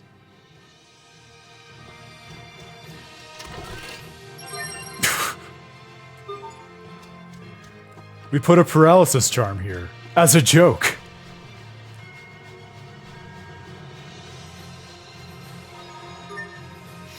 Alright.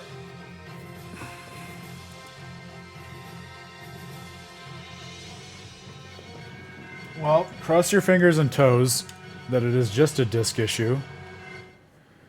And thank you in advance for bearing with the technical difficulties of as Grail says, a truly personalized Tales of Grace's disc. And hopefully another disc will ameliorate these issues. I'll be right back. Well, there you go. It leaves you with some music at least, so enjoy that lovely scene as elevator music while I go get the other one.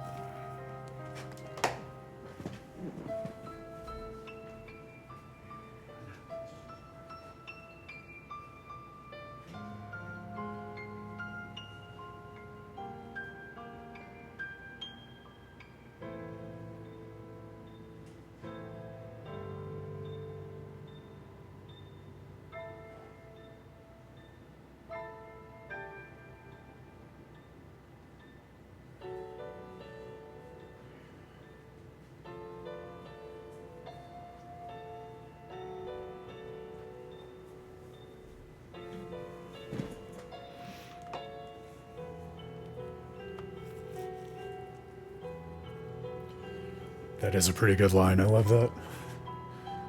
It's great, isn't it? And I don't think you were here when I was talking about this, Chrissy, but a while ago I was doing artwork comparisons because not every version of the game uses that as its artwork, but some of them do. And it's one of those really cool and interesting examples where cover art can really represent the story and the content of the game in different ways. And I think for reasons that we'll see as we get further into this, I think the particular representation that you saw there does a really special job of capturing a lot of stuff about Tales of Graces that the other artwork doesn't necessarily. All right. Ironically, one of the reasons that I got that fresh copy was that my old disc was scratched up and had some issues with starting up. But hopefully that is not going to be an issue for us.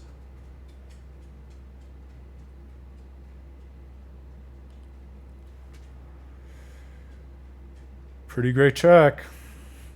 Yeah, I'm still not over what you said the other day, Grail, about someone saying that the music of this game is forgettable. Like, what happened to you across the course of your life that summed to you having that feeling about this kind of music? Everyone's entitled to their own opinion, but also, that doesn't mean everyone's entitled to their opinion being accurate or informative.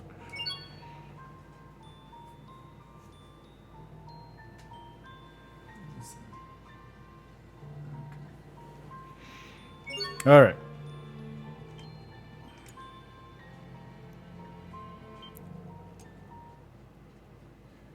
Well, the issue with this disk was mostly with just loading up the data in the first place, so cross your fingers and toes that in terms of actual playthrough, we will no longer have that issue now. And we are back.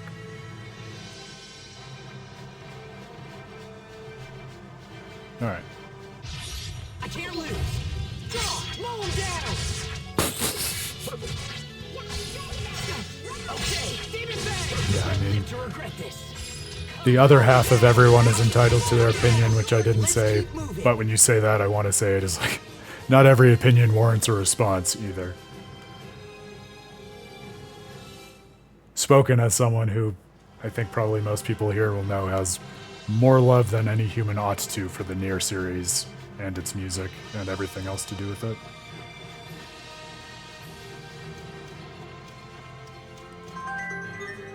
Alright, and we're back.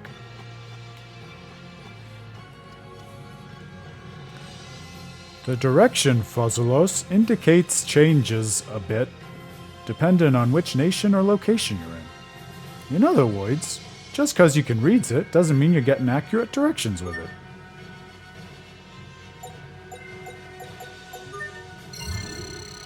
Alright, alright, alright.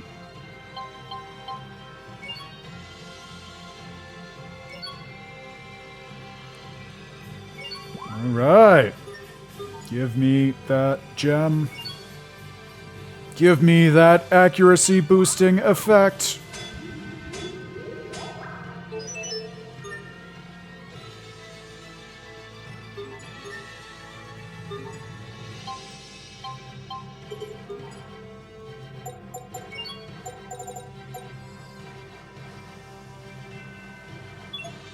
Oh, we have a better sword now? What do we have equipped? I thought we had a steel sword equipped. No, we have an iron sword equipped. Got it. Oh, there's a giant glyph in the sky? That's what it is, Grail? I was gonna say, that word was not meaningful to me. I don't think we've seen it before, have we? Or had it discussed in the game? I imagine it will probably come into the parlance as we go on.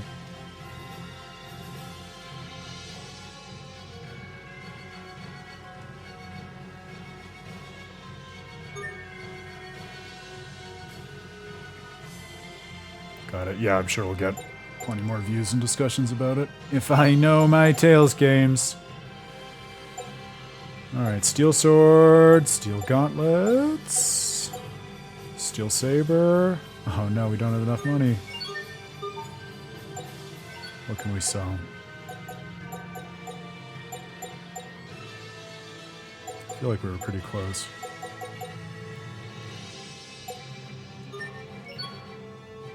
Can I get a note? Yes! Alright. Good.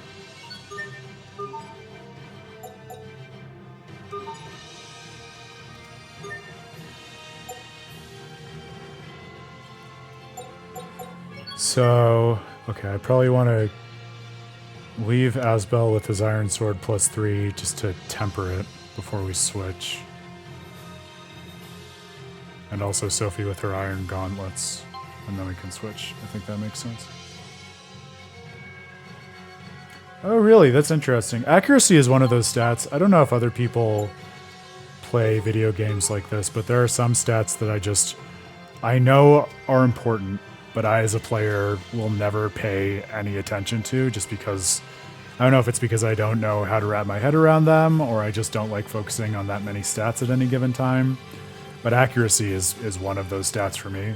I will always lean into things like, you know, a character's physical strength if they're a melee fighter like Asbel, or, you know, defense if we need to make sure that they're nice and tanky, but things like accuracy, I'm sure I write them off to my own detriment, but I do write them off. Very weak to assault arts, sorry. So what's the theory on accuracy being really important on in Grace's Grail, do you know?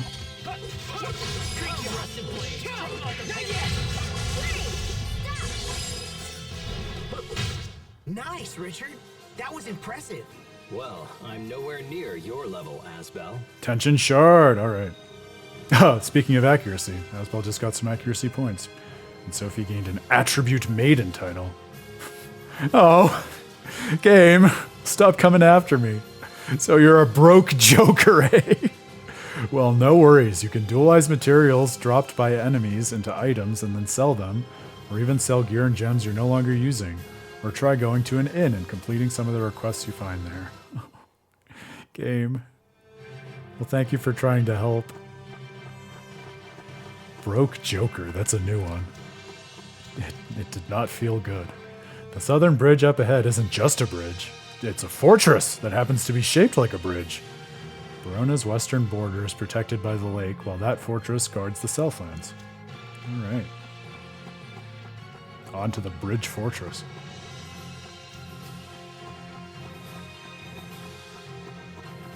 Oh, so we also have another gem now, I think, so I should see if that's better. It increases maximum CC and refills upon enemy defeat. Yes, I think that is something I want, please. And thank you. And I think the other gem was something that was more interesting to me for Sophie. Yes. Awesome.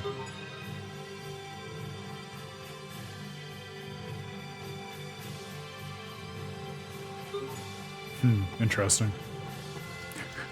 One of those magical mystery stats. Maybe that's also part of why I don't pay that much attention to some stats. I feel like some are rather opaque in terms of the impact they have, and games will oftentimes not fully explain them. Oh, there you go. And see, I wouldn't even have known that. This right here is wall bridge. This is even worse. What the hell? A bridge that acts as a fortress. Okay, it's not worse, but it's still happening. Those two guards belong to my uncle. That's weird. Okay. Is there another way around?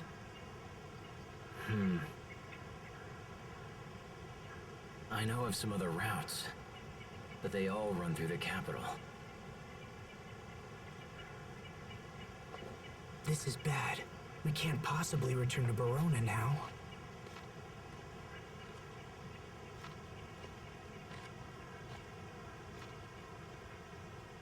Ah! All these girls were discovering sleeping in nature under trees. Is that the deep lore of this game? Is that the core symbol?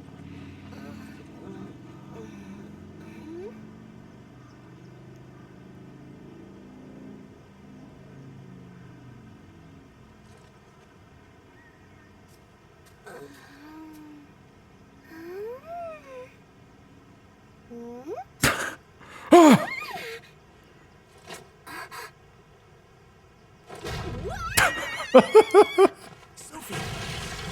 What's wrong? What happened? Just wait. The game is young, right, Grail? Yeah, Sherry is next on the list. She touched me. What?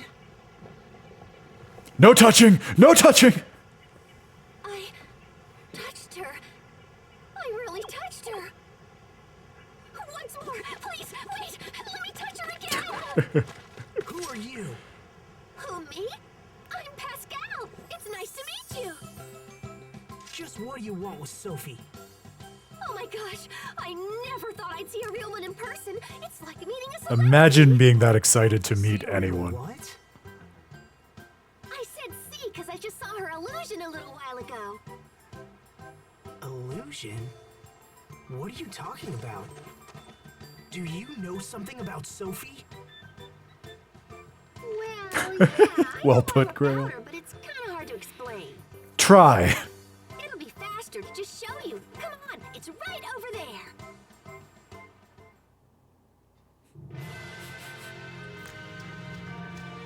That's one of the things that I most love to be annoyed at with JRPGs. This is something else that I was noticing with Tales of Eternia, because in that game, surprise, surprise, they have like two entirely different, almost like species of people, sort of the similar distinction that you get between the Danins and Renans, that kind of thing.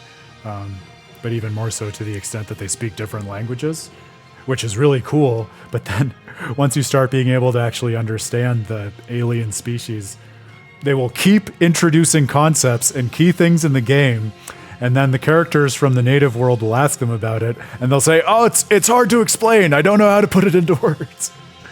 So you have to wait to figure it out.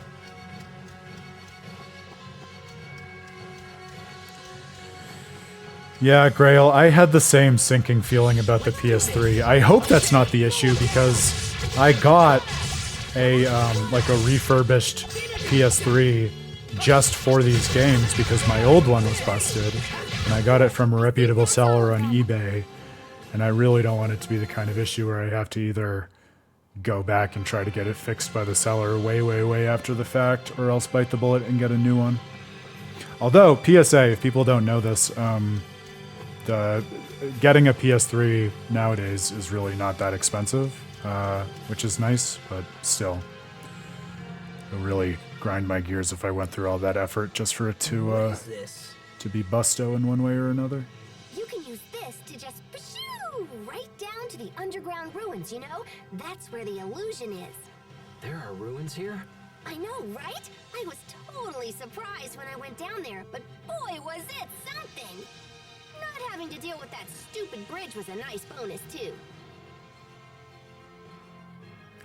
Not true, Grail. For a lot of the like Tales-specific stuff that I've needed to find ways to get, eBay has been a cut above and the only way to get it, like a lot of the collector's editions that I was hunting down. So I hadn't used it in years, but especially for the Tales of Praxis stuff, it was remarkably useful.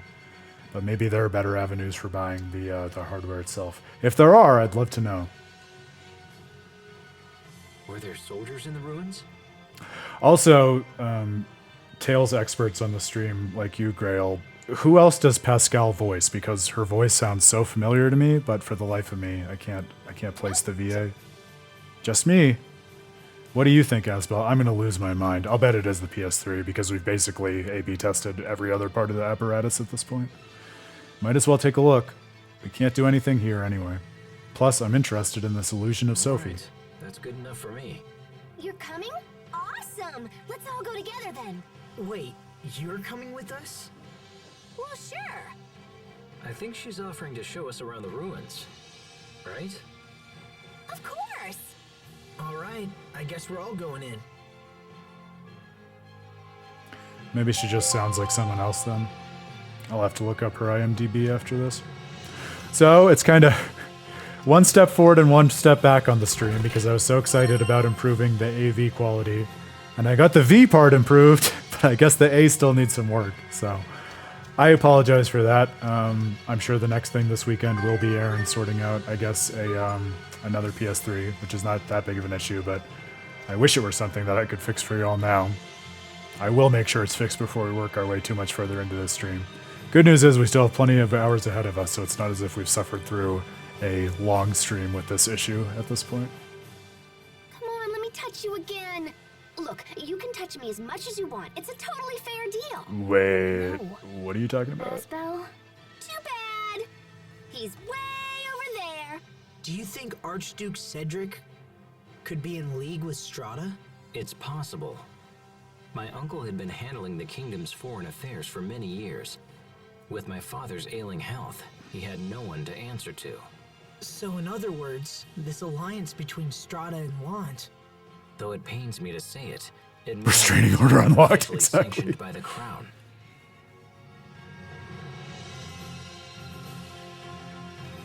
Oh, I'll have to enable PMs, Grail. See, we're slowly learning things about Twitch, too. So I will, yeah, I'll add that to my list of to-dos. Yeah, I can picture the giant ring that you're talking about, so I know what it is. I just don't think it's really been discussed in the story yet. That was my only point. Besides that one, the one throwaway by the Toidles.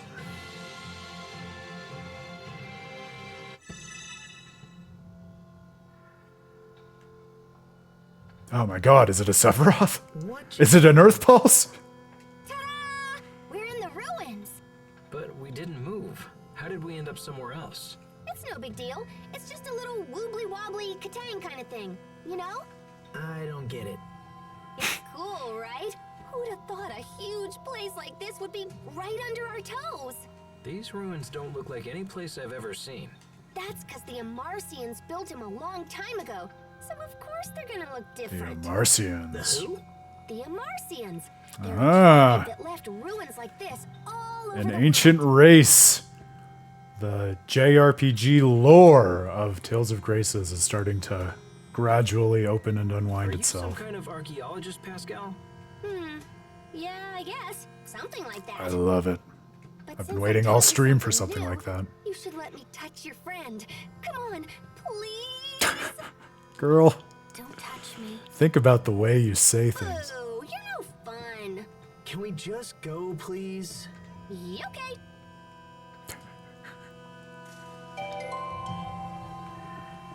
I think she might be the most excited and excitable character I've ever met, and I love it already.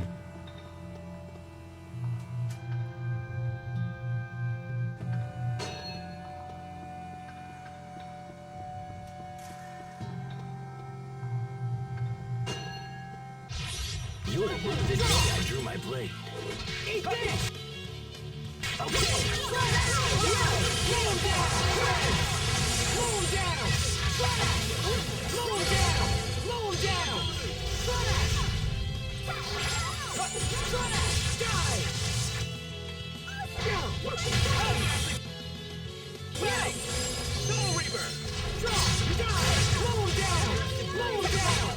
Over already? No, it's so weird, right? That's why, like, I wish I at least knew a little bit more about technology to be able to understand the problem, because it's so consistent in terms of what kinds of situations it'll cut out in. Like, it's really just voiced dialogue in those key scenes, and that's it. Bizarre. I was just about to check that, Grail. Our minds continue to think alike. Let's see, I don't think so. Yeah, I've been watching pretty closely. Yeah, we have Demon Fang, Shockwave Slash, and Lightning Strike. I don't think we have any more hanging out on titles.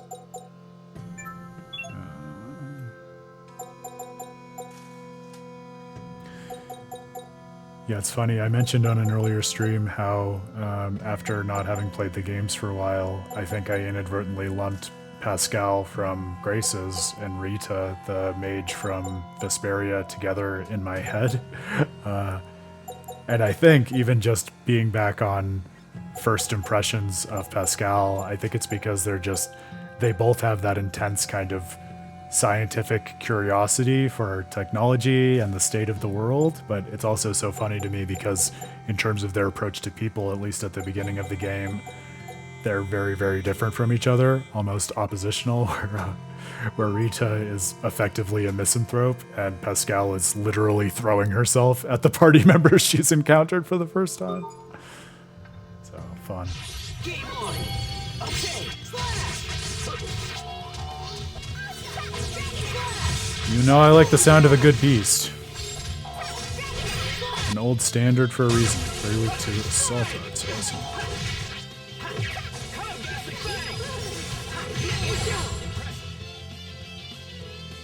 So they're amorphous, slash, poison, and burn. I want to keep building this habit. Amorphous, slash, poison, and burn. Amorphous, alright, which is up and down. I don't think we have poison or burn. No. Okay, so we can just press up and down on the L stick, and I think that's the best we can do for just Asbel working on that.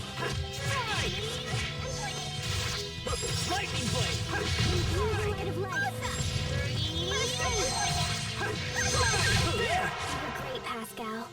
Oh, you finally realized my greatness? Let's celebrate with a high five! Huh?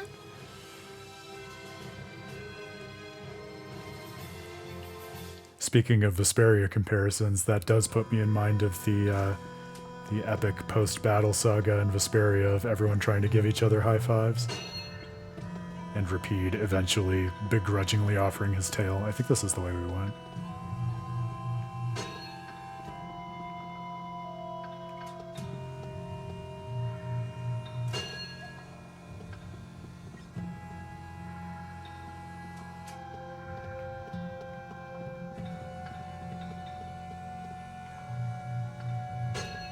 Doesn't he have Demon Fang? I thought that was one of the arts he has. Yeah, he has Demon Fang.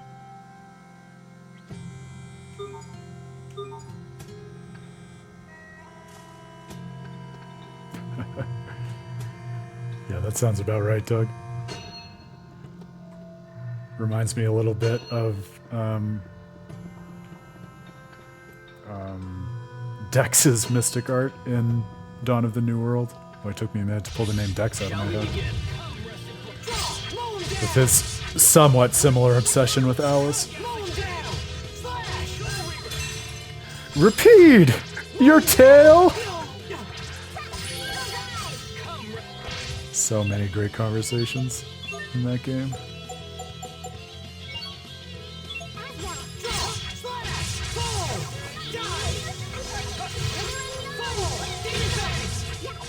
Oh, I see what you mean, Grail. Yes.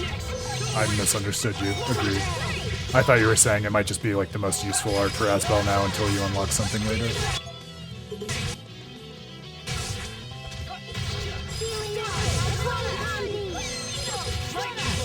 we won't fail! Yeah, it's pretty great. Especially in the old school linear games like Fantasia, where you can use it as a way to hit enemies just in a straight line when they'd otherwise be inaccessible to you. Super duper helpful.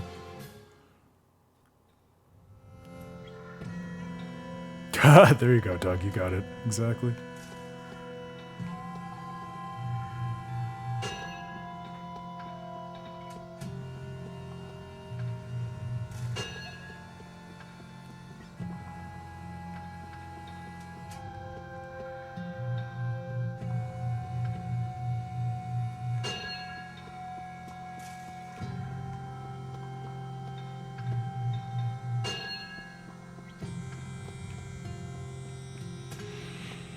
I think having those battles has really crossed me up a little bit and sent me in a large circle.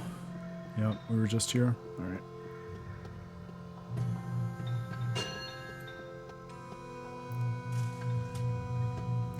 Yeah, I was just thinking earlier this stream, Grail, I do feel like we're getting to the point where we've wrapped our heads around the battle system a little bit, and we have enough characters in the party now that it might be fun to branch out and try playing as someone other than Asbel. Shall we begin?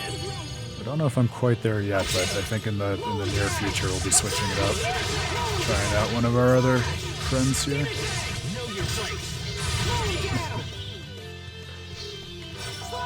Well, at least it's a different kind of dungeon design after adventuring through many similarly structured dungeons in Zestiria and Vesperia back to back. So it might not be the best dungeon design in the world, but I'm here for the variety as much as anything. All for one!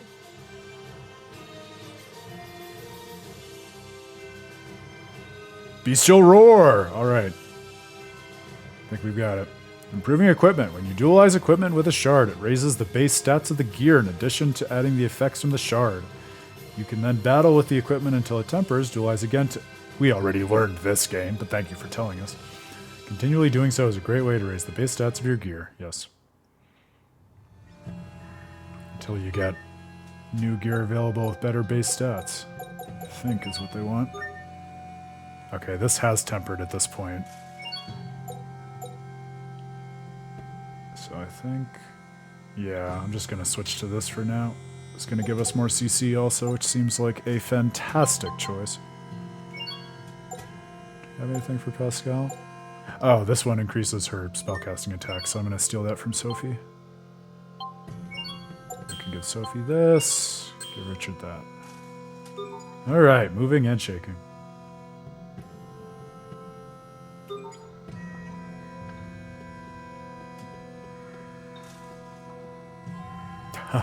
You mean the dungeon at the end of Alicia's story, Grail?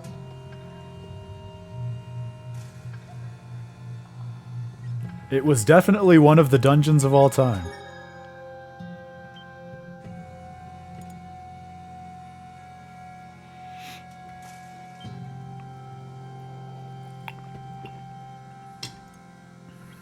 Oh, it's an A art. Interesting. I wouldn't have expected that from Beast. But yeah, there you go. Bestial Roar. Alright, we have Beast and Impact. But it is indeed Beast. I'd know that description anywhere. A ferocious lion-like roar that pushes enemies away.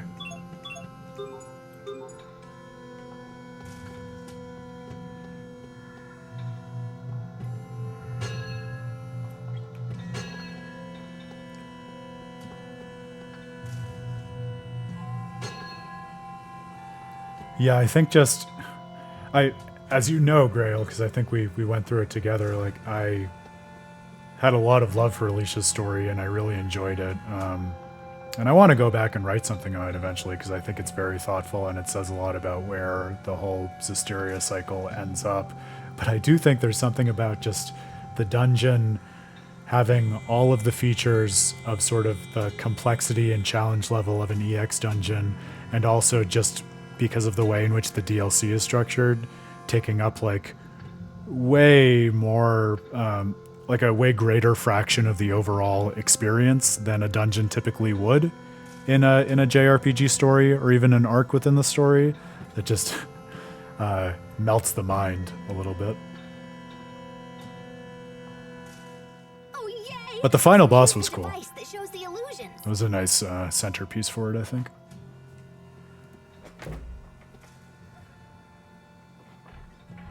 Something's approaching. The footsteps sound strange.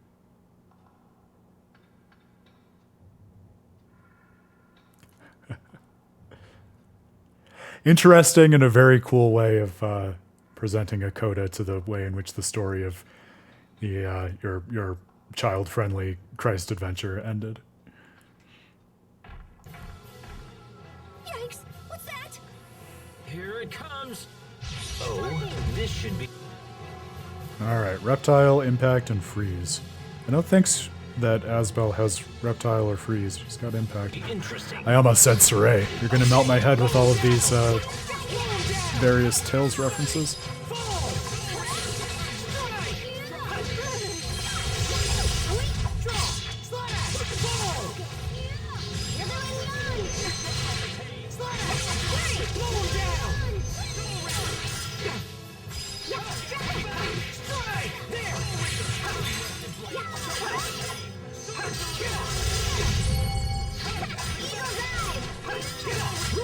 There it is. Roar.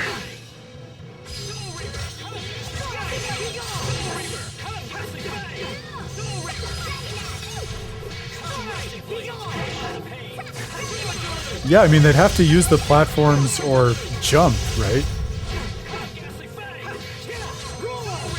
Unless there's some sort of metaphysics in the world according to which, monsters manifest from Eleth or something, which certainly wouldn't be a totally strange thing to happen in a Tales world, but we haven't gotten any indications that anything like that is the case so far. Oh, come on. Hit me with the panacea bottle, and then hit me with paralysis right after that. Get away from me. Get away from me. Oh my god, everyone else is paralyzed? Fuck this. No. Here. Imbue the light of life.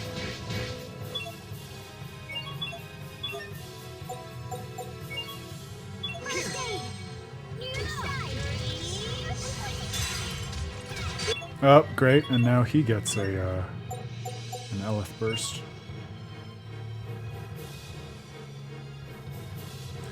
Well, that would make sense to me in terms of evasion also being related to the concept of stun. Like, oftentimes stats are interrelated in that way. Alright.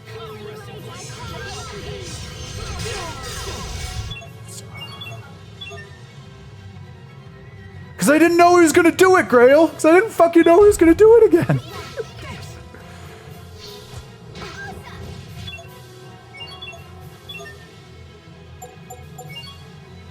I hope we can deal with this jackass before he paralyzes everyone again and we run out of panacea bottles, because that's what's going to happen next.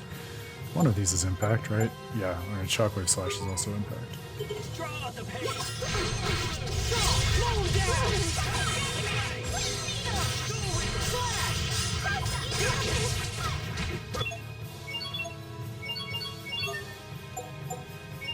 No.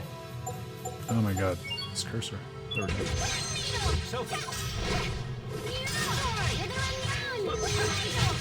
Richard, we got this. Ha! Like the old days. Thank you, Grail. My own preferred term for battles that are overweighted with petrification is nuisance check. I'm having acid flashbacks to the Medusa adventures that we had in Tales of Zestiria. Except we don't even have Dazzle, may he rest in peace, to help us this time around. But we got through it. And we got a Petrify Shard, so there you go, it's all worth it. And Rosemary.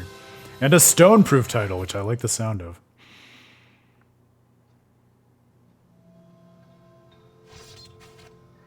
Whew, that was unexpected. Oh, really? Even with Petrification, Grail? I did not know that. That is so different than the way in which Petrification works in every other Tales game. That's wild. Thank you for the PSA. How does this device work? It's a cinch. You just tappy on this thingamabob here and then ka-chunk on the little dongle. I have no idea what you're trying to say. Just try it. Oh, come on, it's super easy.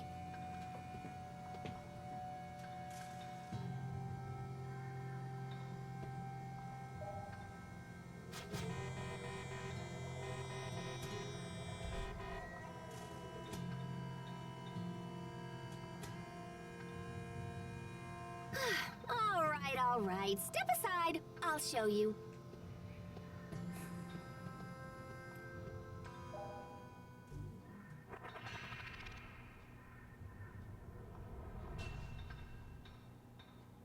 It moved.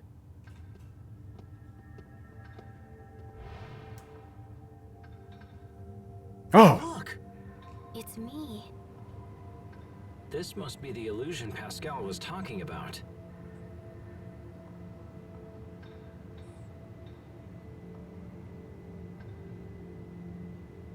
She's right.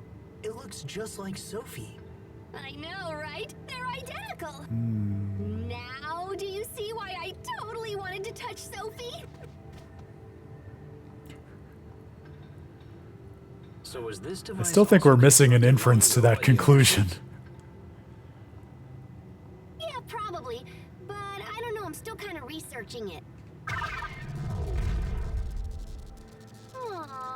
it goes. Sophie, did seeing the illusion help you remember anything? I see. So we don't know how this is connected to her, or if it's even connected at all. Great minds think alike on the chat, it looks like. I know. I want because presumably, I mean, I'm sure we'll learn way more about this, but I assume it's derived from them belonging to a nation or a race from Marcia. So I wonder whether that's an illusion or gesture at something else in mythology or religious lore, or something else in the real world, or if it's just something that they came up with that happens to look very similar to Americans. I know. I wish I had a manual or whatever.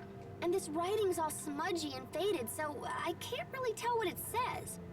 If I squint real hard, I can read the word lambda. But that's it. Lambda? What does that mean?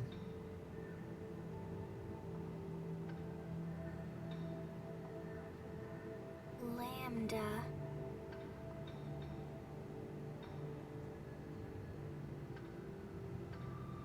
I feel like I heard that word a long time ago. Yeah, you're not allowed to ask if you're thinking too hard on Tales of Praxis, Grail. You know that by now. Chrissy's absolutely right. No, I'm with you. I think it's a good case of the geometry of a location being very weird to adjudicate with the idea of creatures actually living there. But, you know, life finds a way, right? So maybe they have their little nooks and crannies and just traverse around when they can and hunt each other, right? I mean, stranger things have happened in Tales worlds, to be sure. Lambda.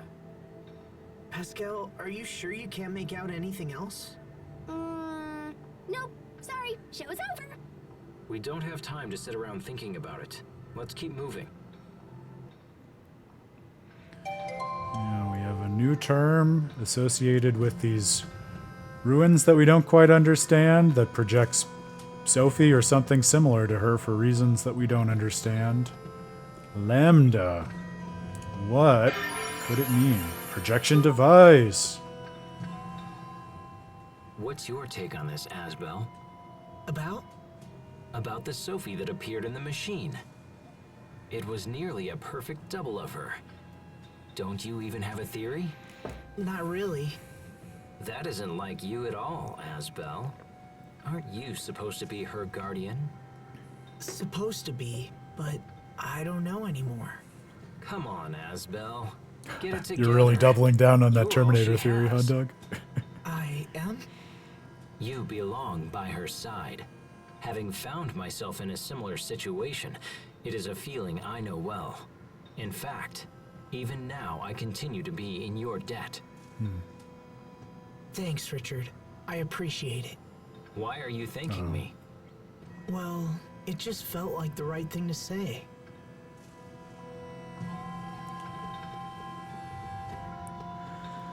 It is nice. I didn't stop to dwell on this earlier when it happened, but with all of the guilt and pain that Asbel is carrying around, and again, remember, like, after reuniting with his childhood friend Sharia, only to have her give him the ultimate cold shoulder in terms of how she's come to terms with their relationship, for him to then encounter Richard for the first time in 7 years, and for basically the first thing Richard says to him to be, you know, Asbel, you're one of the only people in the world I've ever trusted, and I'm so happy to see you, and it meant a lot to me, everything that you did back then, and I want you to know I appreciate it. There's something just so heartfelt and humbling and special about that, I think. One other thing I wanted to notice just before we go forward, because remember on the last stream when Sophie ? Emerged, we had a lot of really well-motivated debate about the question of, well, how can we tell whether this really is the same Sophie as appeared in the childhood arc?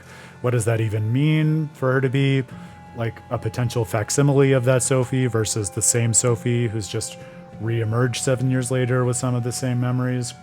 So notice, like, as much as we, like Asbel, may want to believe that this is the same Sophie, and as much as there are some things she certainly has in common with that Sophie, we were just given this window into this mysterious technology from the past that contained something that looked like a projection or a blueprint for something that looks like her, which I would say, again, is nothing decisive, but a lot of the fun for me in these JRPGs and their stories and the arcs that they thematically take their players on is keeping track of what kinds of things are being presented as evidence and what meaning they're encouraging us to make out of them as we go on this journey and don't understand what the answers are yet.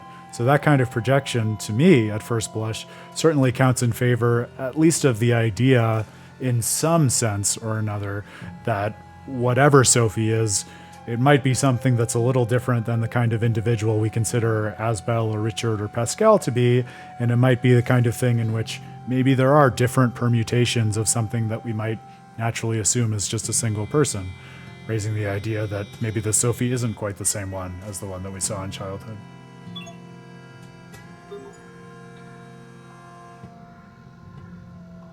Yeah, I have the same impression about Richard Grail. I wonder whether it's an intentional choice on the voice actor in terms of some of the things that Richard is wrestling with, or if it is just kind of meant to be an impression of a noble dialect in one way or another. He is also, in much less substantive commentary, the fanciest boy in the entire world. Can we just appreciate that outfit? Talk about outfits that you really have to be a proper noble to be able to pull off. Oh my goodness. What a gentleman.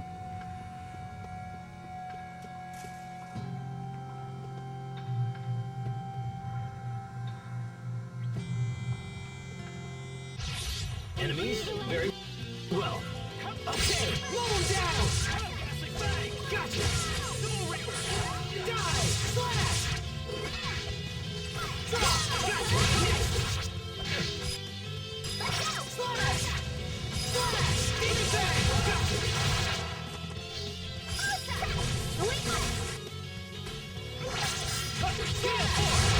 Roll down! Demon Fang! Roll down! All for one!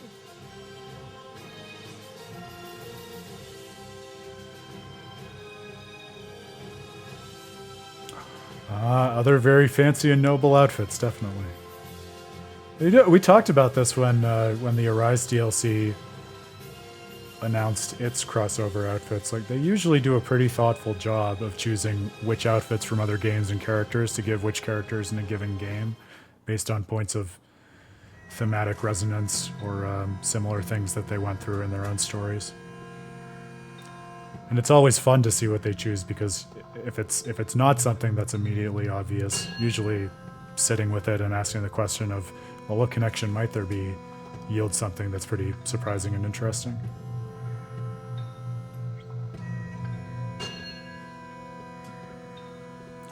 Yeah, they went with the hero of Tales of Xillia 2 for Alphen, right? If I remember right.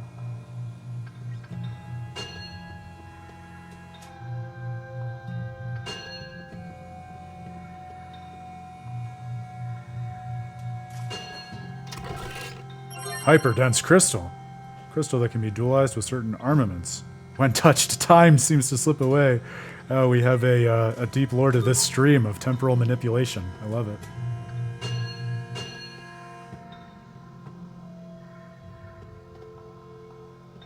I don't know what you mean when you keep saying tilt, Doug. I'm sorry. If that's meant to mean something to me, I don't know what it does.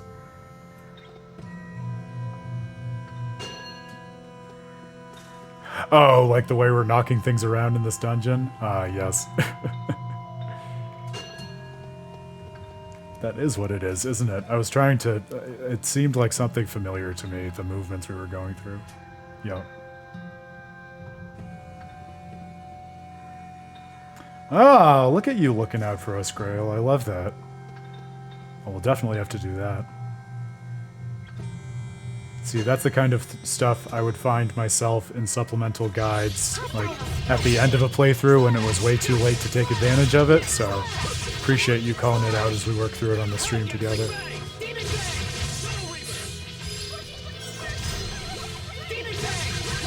Man, Doug, you're calling me back to my deep past talking about pinball machines, because I truly don't think I've touched a pinball machine since I was probably like 7 or 8 years old, when I lived in Northern California for a spell in Santa Cruz, they have this great arcade on what's called the Santa Cruz Beach Boardwalk, and just rows and rows of very cool and unique pinball machines. It's one of those really fun games that probably not many of us have occasion to think about nowadays, but they do have a formative impact on the childhoods of so many of us. Floral anklet. An anklet covered with many ornamental petals. Any foe would be thrilled to be kicked by one of these. I love it.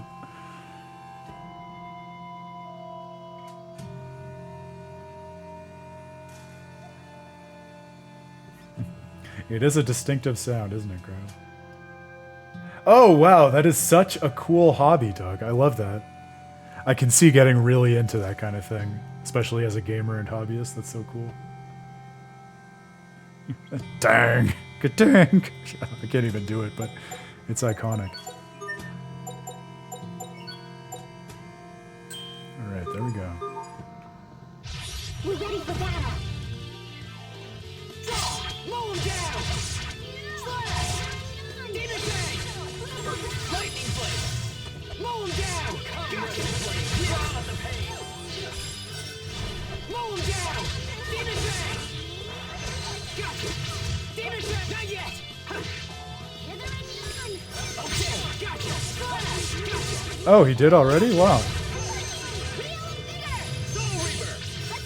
Was there something that unlocked it? Was it just him reaching a certain level, Grail? Demon Fang! Gotcha! That's nuts. We'll have to, maybe that's reason to switch to Richard next and try it out. Pascal. Forgive me, Your Majesty. I hadn't realized. No, I didn't mean that I wanted your title. staff. Oh, so cute. I love it.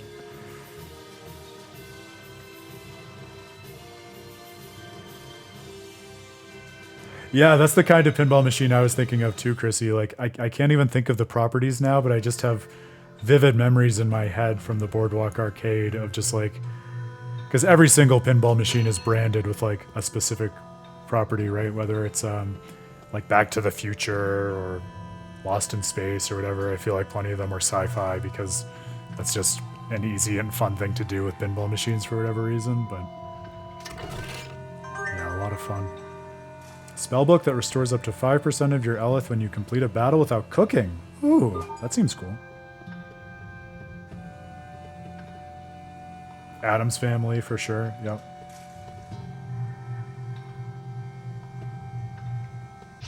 Game on! Draw! Mow him down! Slash! Not yet! So those books, I could figure this out in menus, but I'll just ask you, Grail, while I'm working through this in the battle. That's not something we have to equip, right? Those are like passive artifact type things that give us buffs. Is that right? Or do we have to equip them? Lightning Fang! Mow him down! Oh, and the mixer, got it. Glad I asked. That magic mixer, getting perpetually more useful, and it's still early days. Alright. Oh, and we have an extra slot just for that. Perfect. Book of Maintenance. Ah, yeah, baby. Let's try out Richard. You calling out the fact that he got his Mystic Art got me excited about that. Let's see what kit we have to work with. Soul Reaper. A coercion art in which Richard damages a target and absorbs the lost HP for himself. A classic. Sword Deluge. Another coercion art. Rains a multitude of swords down upon a target. Alright.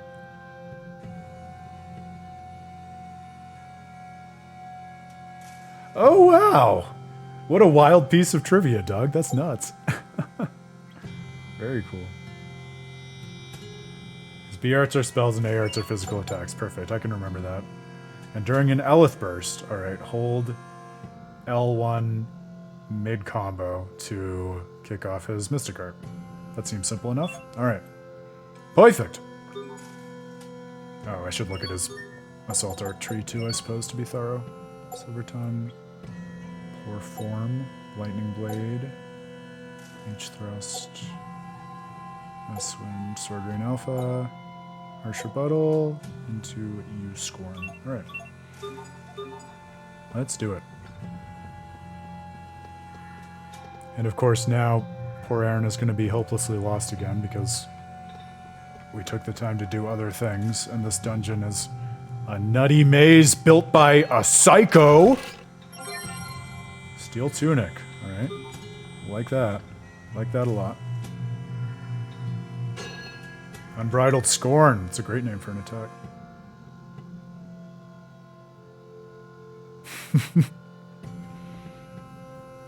The biggest Batman energy.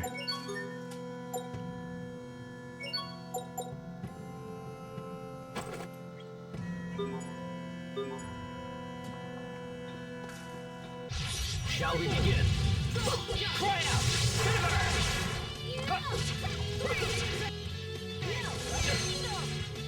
Come, ghastly fangs! Soul Reaper! Come, rusted blades! Draw out the pain! Sword to loose!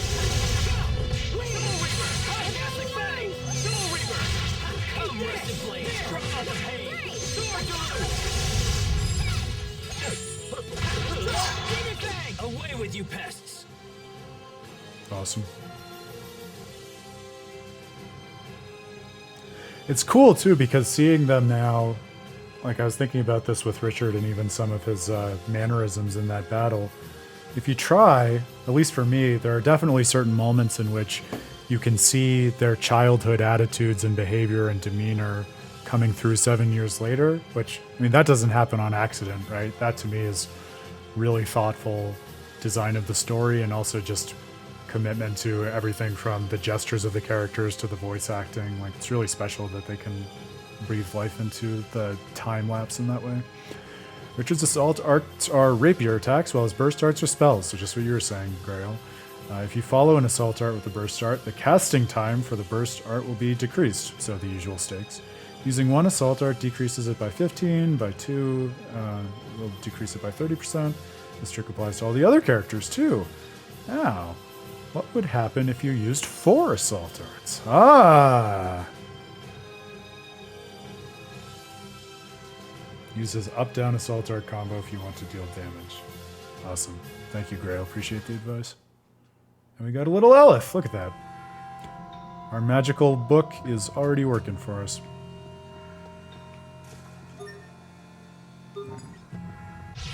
Enemies? Very well. Cry out! Very well. I want us to get an Elif burst so we can enjoy this early access Mystic art.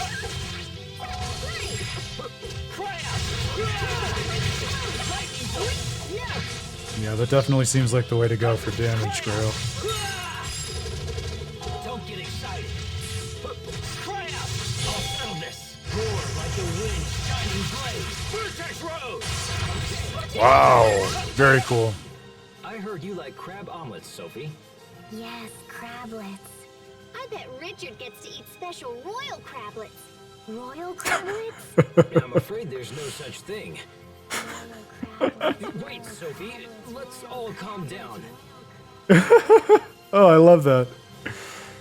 Oh, we're getting into some fun post-battle interactions now. Not that the others weren't fun, but it's nice to see the rapport they're building together. Mystic arts are special arts that can be learned during your journey. If you learn one, a Mystic Art gauge will appear on the left side of the screen during an Elif burst. If the gauge is at level 1 or higher, you can activate the Mystic Art in the middle of a combo by pressing L1. Crab, I don't want to say Crab is underrated, because I feel like Crab is accurately rated, but yes, I also love Crab, Chrissy. Such a sucker for it. I also don't eat it that much, but yeah, give me a good crab cake. Oh man, I'm a happy camper.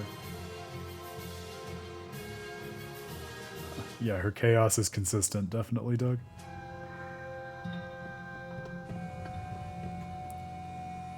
Grail, I know definitely the gesture at Sword Rain that you were talking about. Is there another Mystic Art from a character, though, that is very similar to that one? Because the like the overall structure of the Mystic Art felt very reminiscent to me of, I think, another one. But for the life of me, I can't place it right now. I'll have to think about it if we can't call it to mind. Life bottle.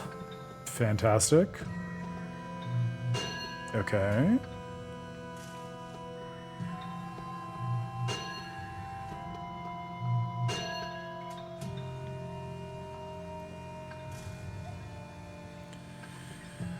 Yeah, definitely more expensive than I'd like. I hear you there. One thing that is, I don't want to say a guilty pleasure of mine, but one of my indulgences, I guess, is sometimes Whole Foods will have like a pre-made lobster mac and cheese, which, to your point, doesn't really have that much lobster in it, but it's very tasty and it makes me think of home in the U.S., New England, and when I'm feeling lazy and don't want to cook, it's nice to be able to just take one of those home with my grocery shopping for the week. Just not have to think about dinner.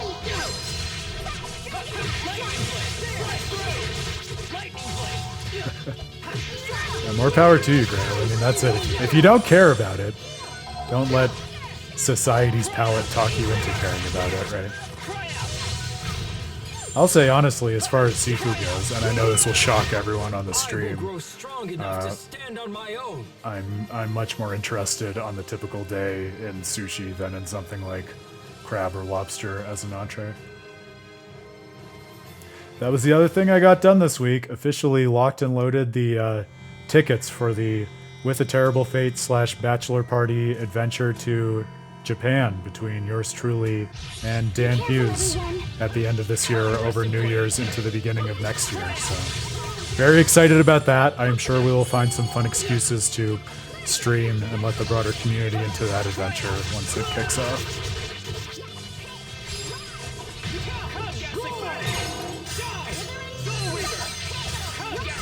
Oh yeah, I'm surprised Whole Foods isn't in the UK, Chrissy. I guess I just assumed without really thinking about it that it had an international presence. I think that's all of them. Yeah, I'm all for easy pre-made meals. Speaking to the stream ethos of laziness sometimes being a useful thing.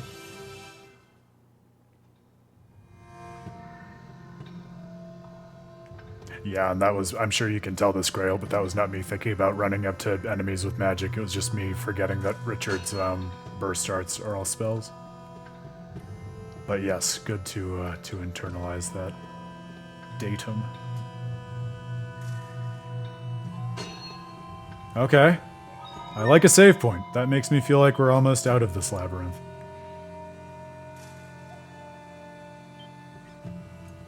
It is fun, though. I'm of such two minds about this, like the working out of a dungeon after getting through the boss and seeing the key thing in the dungeon, because on the one hand, there are some games that make it really easy, especially nowadays with fast travel or just being kind of scened out of the dungeon as soon as you get to that key point. And in terms of quality of life, that can be nice, but I don't know, I was thinking about this with Tales of Eternia too, because that's a much older game. That was 2000, and key to its overall dungeon workflow is that once you get all the way in and do what you have to do, you have to find your way out again in most cases. And I do feel like there's a certain kind of, I don't know if realism is the right word, but there's a kind of work and effort and just expectation to dungeon navigation that puts upon a player that you do lose when a game just makes it easy for you. So nice to be able to appreciate both sides, I suppose. Yeah, could also be another boss dog, absolutely. You never know with situations like this. I really like the design of the Green Abyss. But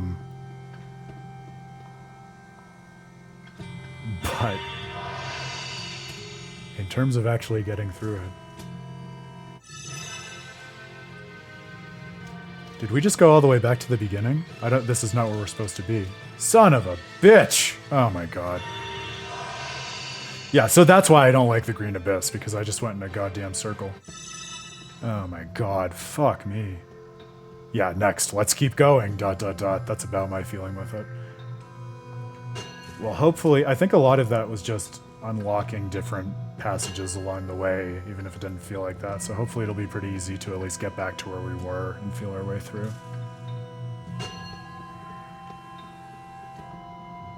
Yeah, there we go. So see, actually, we had really unlocked the path through already. I just went in the wrong direction at the very end. This should be the right one. Yeah, there we go. Oh, man. That was a cruel trick dungeon.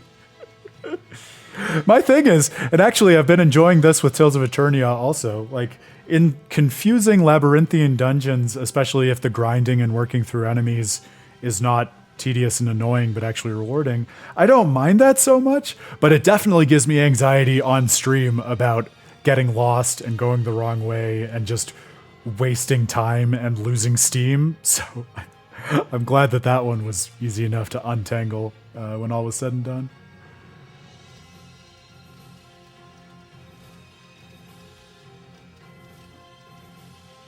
Shenanigans at their best, Doug. Absolutely. Looks like we cleared Wallbridge.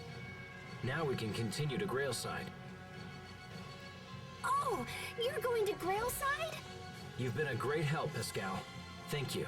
Wait, hang on. I want to go to Grailside too. You don't have some sneaky reason for following us around, do you? What? Me? The girl with the red and white hair who wants to touch your friend? I'm not suspicious at all. Maybe. She said, super not suspiciously. Are you serious? Because I want to get closer to Sophie. At least she's honest. Huh? Yeah, I want to touch her and study her and learn about her and, touch her. Oh man, the grabbing sound effect is something else. No offense, but I'm not interested in the rest of you. So can I come, please, Asbel? Please? Whoever you are? Richard. Richard, got it. Hey, Sophie, who do you like best? Me, Asbel, or the other guy? I've already forgotten your name, even though it's really easy. And even though I remember Asbel. Asbel. Well. Oh, come on. I want you to like me too. I want you to like me as much as Aaron wants this PS3 to fucking work.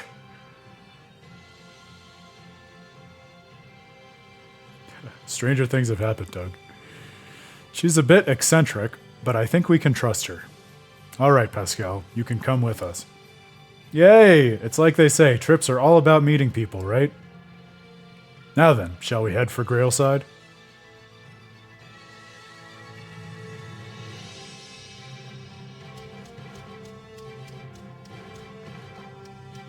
I think this is her trying to stop. I think this... We're seeing how desperately she wants to, that she can't even help herself.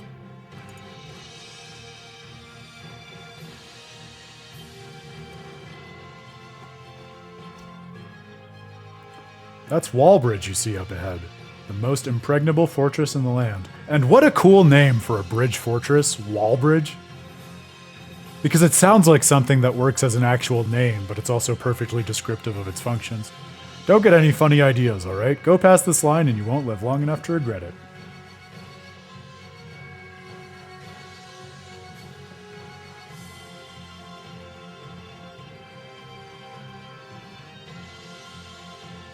Yeah, interesting, Grail. We'll have to keep an eye on the incantations. I did notice, like I mentioned quickly as we were reviewing his tech, they're called coercion arts, which seem to have to do with, like, they both seem to be dark arts in terms of the elements that are associated with them, and this one also saps HP, so it's kind of vampiric. So I think there's definitely something to do with sort of the, I don't know if sadism is the right word, but something to do with the channeling of pain, which I think is definitely worth our keeping an eye on, as with the arts and techniques of all the characters, because these are Tales games, right? These are JRPGs that are thoughtful about which characters get which skills and why and how they're described. So yeah, put a pin in that and let's see how it develops, definitely.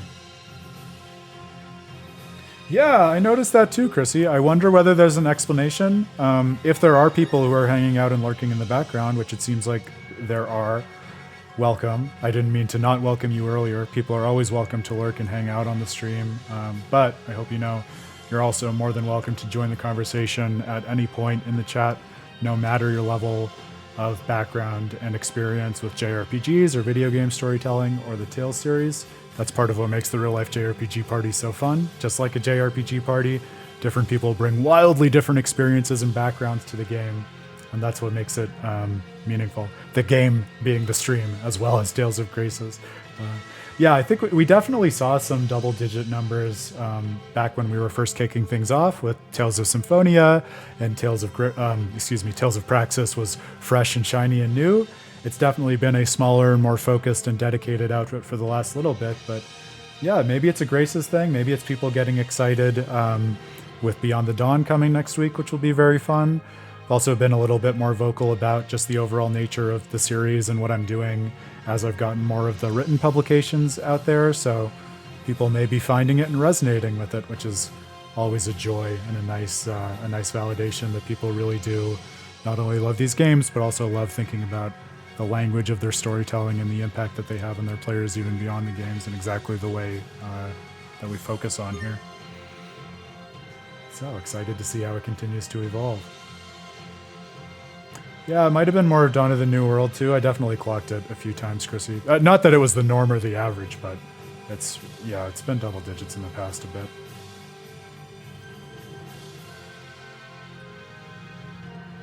bit. I think it's right and fair and just that you feel your soul leave every time you do that. Speaking of coercive arts. But yes, thank you for the reminder, because to be perfectly honest with you, I had already forgotten. Let's do that. So it's the long sword, you said, right? It might be that it needs to be tempered. Yeah, I don't know if it's tempered, so I might have missed the boat on that. So we can go back and temper it in a few battles after this. In the meanwhile, though...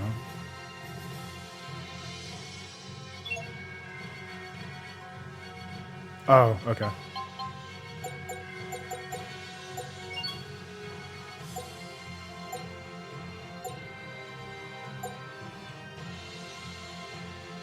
It looks like it can only be dualized with the gauntlets? Is that what you were going for? I thought you were saying there was a special sword. I'm good with the gauntlets, though. I mean, it looks like, you know, we'll get Sophie some special kit, so... Just as good as a special sword, even though we haven't been using Sophie yet. Maybe just incentive to try out Sophie after we get our feel for Richard. Let's do it. Oh my god, it took basically all of our money.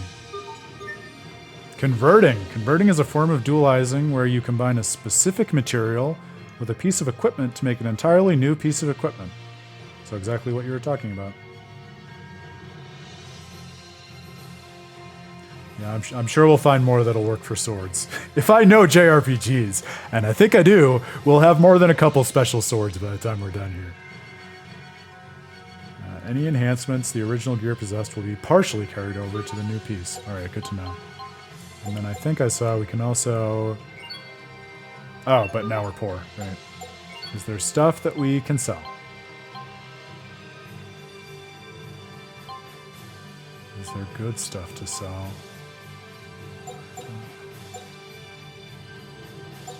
Oh, okay, so the things that are materials are specifically identified as cacheable, so that's useful. Let's do it.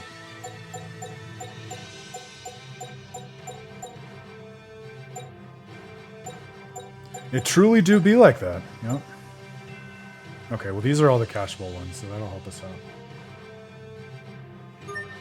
Alright, good looking out, Grail, thank you, I'll be sure we do that. Well, that gives us some money at least. Does it give us enough money to dualize any of our other weapons? That's what I'd like to prioritize. Alright, you can, that's great. Attack boosting effect, HP, reduction effects. Let's do physical attack boosting. A classic, but why mess with a classic? I did think about that. I also realized I think at that point we had literally 50 gold, so I didn't think that dualizing cacheable items would get us very far there. But now that we have a little bit of money, maybe that's a viable strat. The defenders for Sophie.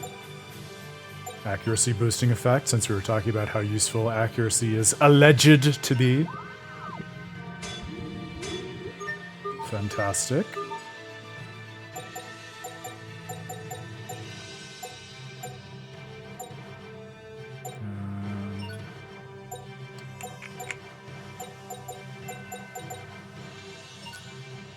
Restoring some HP on crit.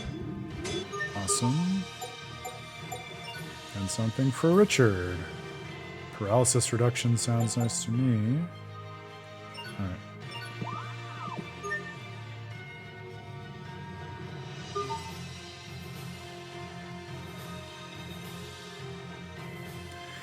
Yeah, unfortunately not the kind of schedule for that kind of stream, Doug, but been working to strike a viable balance of working through some of the menus and the resource building on stream in a way that is meaningful and creates a cohesive experience for everyone. So hopefully people feel that and trying not to lean so much into it that it becomes too much of a distraction. But I do think these systems, as we've been talking about on the stream so far, are a meaningful part of what constitutes the overall experience of the game and its story. So glad to be able to spend that time with you all, and I hope you find it valuable too. That's the strat we're working right now. Alright, so I think we also need to equip those defenders for Sophie, and then we'll be good to roll out. Excellent! Alright, onward.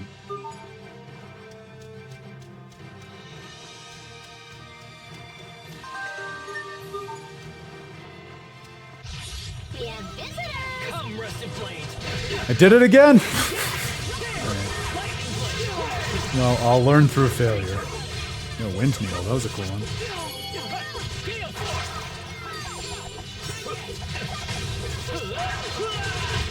Never! Never! What's our motto? Never give up! Awesome. And I do think if we had a lot of other things we wanted to dualize and we were out of money at the end point of that, we would have been able to make some more cashable items, so shouldn't be too much of an impossible workflow to maintain. And everyone knows as you go through a JRPG, a magic moment comes when you're just inexplicably rich and don't know what to do with all your money. As Grail was saying about his own late game playthrough of this very game. Not every enemy is vulnerable to physical ailments. Poison, for example, will only work on foes weak against the attributes. In other words, try to hit enemies with the attributes they're weak against for extra damage. Also, keep in mind that weapon-based physical ailments can only be inflicted by the lowest ranked assault arts. Alright. So much to learn, but I think they're still maintaining a good pace for getting us to actually learn it.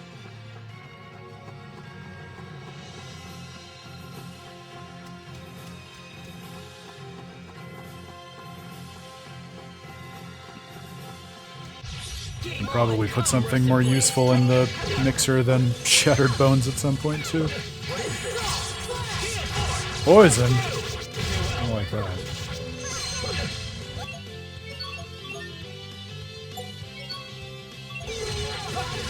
Oh, I forgot that we burned through all of our Panacea bottles on that boss fight. I should have stocked up on items. Next town we get to, I'm sure Grailside will have a shot.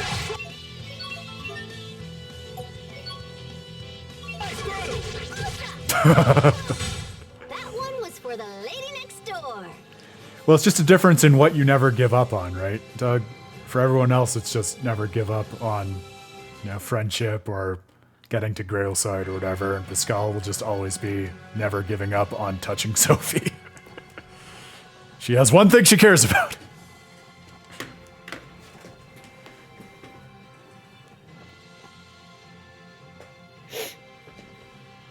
Richard, what's wrong? Nothing, I'm fine. We've been walking for a while. Do you want to rest? Yeah, exactly. I don't want to slow you down. Hey, come on. If you feel all wobbly, you shouldn't push it.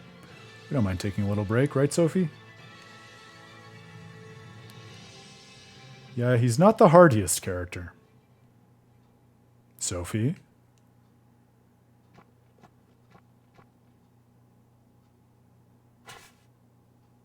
Stay back! Richard? I'm sorry. You startled me. Don't worry, Sophie. He's just kind of shy. He probably just has a thing for you or whatever, because he got all worked up when you touched him. Seems to be a theme since they've reconnected. Or connected, depending on what's going on with Sophie. Wait.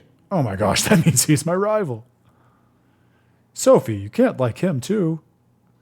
You just said you liked Asbel the best. You can't keep changing your mind like this. What's gotten into you two? Asbel, Sophie, I'm sorry. Please forgive me.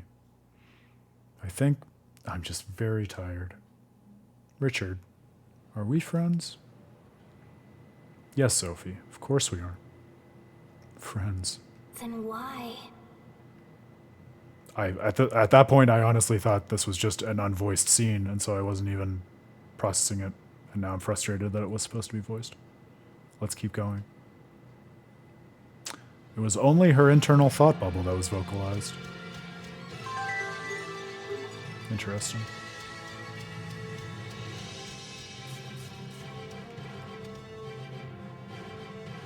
This is a natural potato field. Would you like one? Grailside is due west of here. Just follow the road and you'll run right into it. It was exactly how I was feeling about it, Grail. Ugh. So, what's Grail? At least now we're pretty It's confident on in what the shores of issue Lake is. Grail, ruled by a man named Duke Dallin. Can I also ask who this Duke Dallin is? He's a distant relative of the royal family. Yet he maintains the largest standing army in the kingdom. Dallin's father saved my father's life a long time ago, and our families have been close ever since. And you think Duke Dallin will save you? I think he can be a great deal of help, perhaps more so than anyone else. More than anyone? Asbel? No, I just mean, it's good to have such a powerful ally at your side. That means you're legally entitled to rule it, Grail. I'll call up Duke Dallin and let him know. Dude, those taters look delicious. So, hey, have you known Sophie long or what? That was a quick change. Well, come on, I ain't got all day. Sophie, Richard, and I have known each other for 7 years, if this is the same Sophie. The same Sophie? What do you mean? How should I explain this? Come on. What is it? I should be careful what I say to her. Hey, are you keeping secrets or whatever? Well, look, back in my hometown, we made a pact of friendship, and Sophie was part of the group. Oh my gosh, friends are awesome. I totally want to make a friendship pact with everyone. You and I are friends now, whether you like it or not.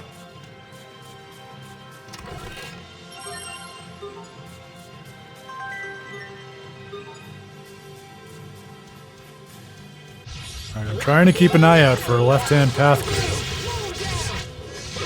I want those special weapons.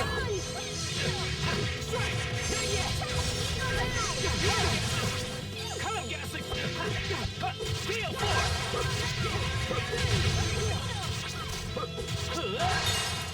I'll settle this. Roar like the wind, shining blade. Vertex Road! You thought to stop us?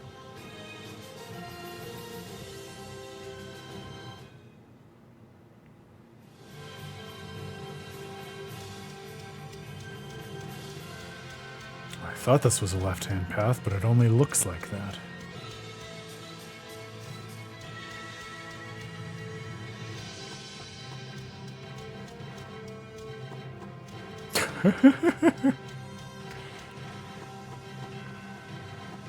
As if an apple egg were even close to the weirdest thing that we've seen in a JRPG.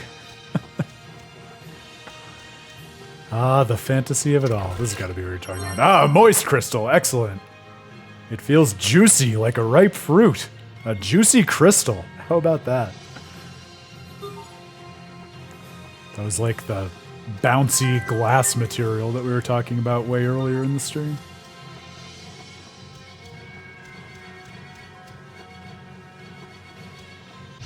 Let's do this! Come, Rusted Blade!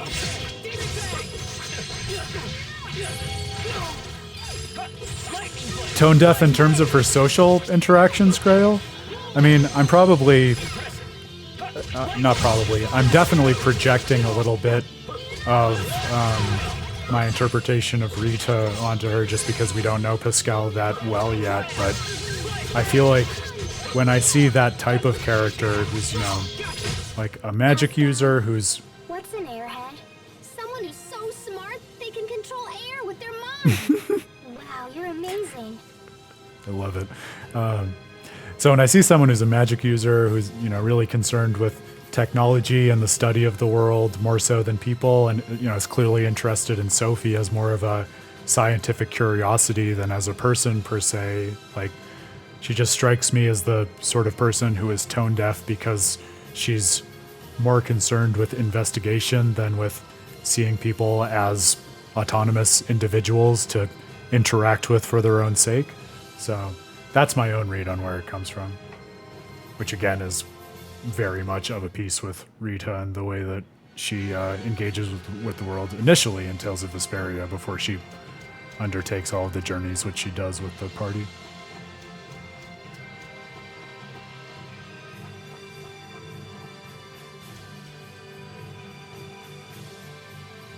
You see this? It's a battle sword. I finally got one. Congratulations. There aren't many people traveling right now. For people like me who aren't skilled in combat, it's impossible without a hired mercenary at your side. Now, how did that guy manage to get a sword with the grand quality? I don't remember that sword showing up in the local shop. I think we got a sword with the grand quality. I feel so seen for my dualizing choices.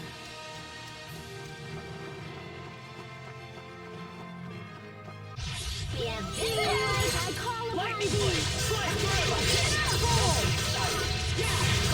I'll settle this. Roar like the wind, shining blade.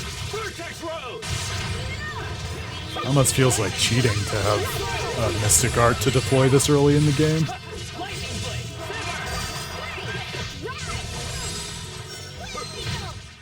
That was your best? If it were a Dark Souls title, Doug, that is 1000% how it would work. Not that I've ever done that in a Dark Souls game. Except in Demon Souls, where you have to for one of the sword quests.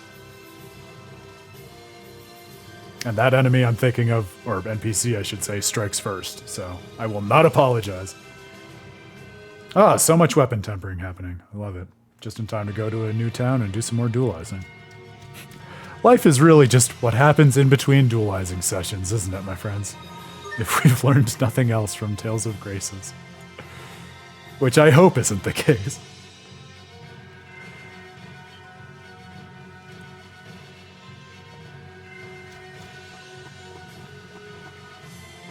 Wow, that soon, huh, Grail? I guess these games do sometimes have different cadences with when, especially when something like a Mystic Art becomes available. That strikes me as early, but I suppose it's also not that early at this point. Grailside, the lakefront jewel. Not to be confused with Lady Lake. State of emergency is in effect. None are allowed inside the city without explicit permission. Wait, he's Prince Richard. Please forgive me, Your Highness. We shall inform the Duke of your arrival at once. Richard's a prince? That's awesome!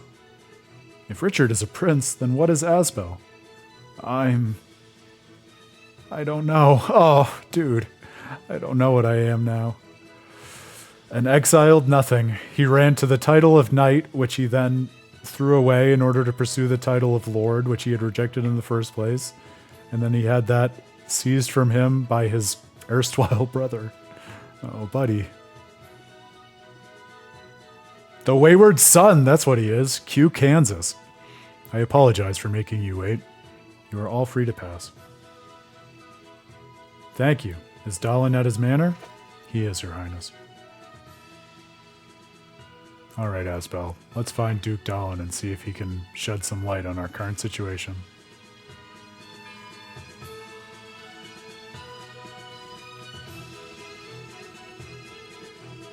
Yeah, Hubert definitely had some wrongs that were done to him in his own past that he had to process. I'm with you there, Doug. The inn is to the left, check requests, and get a skip. Love it. Look at you, Grail, my little tour guide. I was too excited about going to the left right away. To the northwest are some shops, and to the northeast is the port. Awesome. In my younger days, I used to teach history to the kids. Valkanus is the general term for the giant Creus of the world. They say there's one Valkanus for each nation in the world, and that's not a coincidence. The Valkanists came first, and the nations were built around them. Makes sense.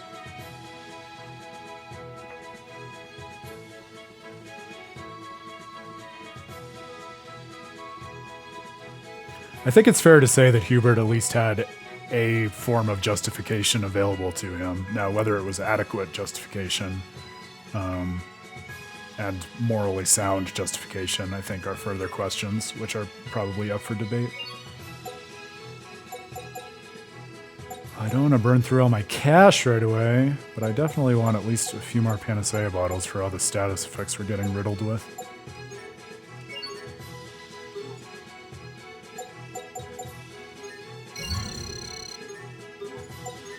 Alright, now can we dualize some cashable goods? Oh, can we make other crystals? Oh, no, it's just dualizing for combining it with something. Oh, katana! Oh, I love that. Gotta do that right now. Gonna take most of our money, it's gonna be worth it.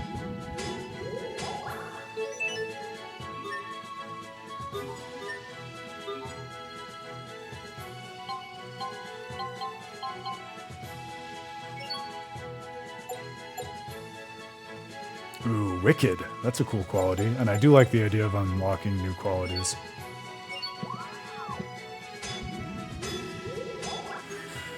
I think there is also, jokes aside, something interesting to keep in mind about particularly like what it is to reconcile with the actions of the past, given the specific time shift that we had in this game. Because, we have to keep in mind, before the time shift, like these were 11, 10-year-old kids. They were pretty young, right?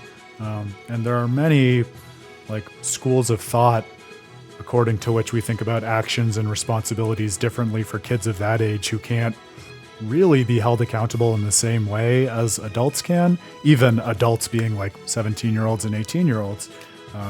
You could think about this in terms of moral responsibility or the philosophy of action, or even an example of trying someone in a court of law as a child versus trying them as an adult and the different implications for that, right? So I think wrestling with the questions like, to what extent was Asbel really responsible for his childhood actions such that he deserves to still be taken to task for them by others like Hubert now that they're older? I think those are interesting and challenging questions that the game probably wants us to wrestle with as we go forward and see how these characters who had those shared incidents in their past are now making sense of it and deliberating upon their actions and how to, either take the other characters to task for their actions in the past or not, now that they're in a different state of mind and older and able to reflect in different ways with different contexts.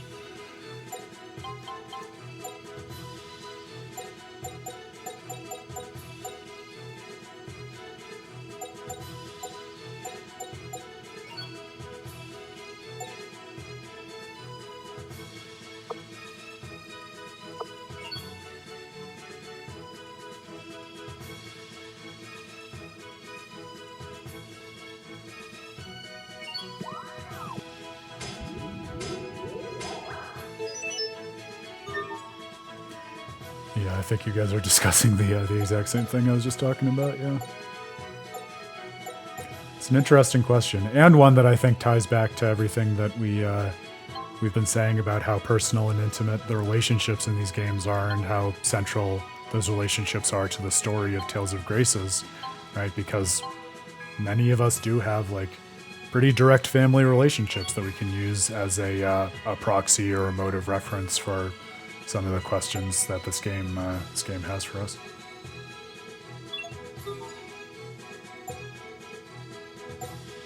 Oh, we haven't dualized armor in a while. Can we do that? That's the other thing I wanted to look at. What are the right items for that? We can do this.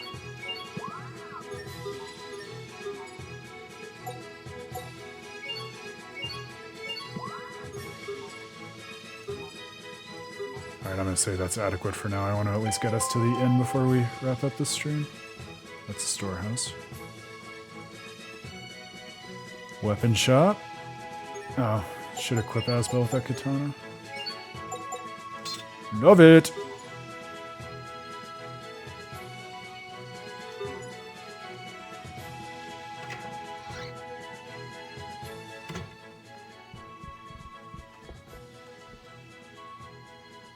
Guy at the inn is looking for something for his son. Have you guys been collecting stamps? I have, and they stuck me with this fancy sounding power shopper title.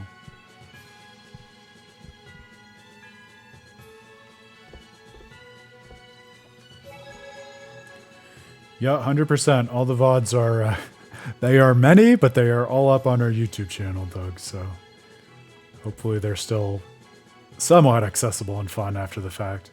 Have you been researching this area long? Nope. Oh, where were you before? Oh, you know. Ever since I left my hometown, I've just been kicking around the world. You traveled the world by yourself? Who exactly are you, Pascal? Funny, I totally ask myself that all the time. Wait a minute. You don't know who you are? For sure. I mean, do you know who you are? Damn. Well... Like, why am I here and stuff? Where'd I come from and where am I? Who? Uh-oh. I saw you, Sophie! You can't hide! Do I know who I am? That's really the heart of the matter, isn't it? Ah, in the darkness we are all Sophie with a question mark.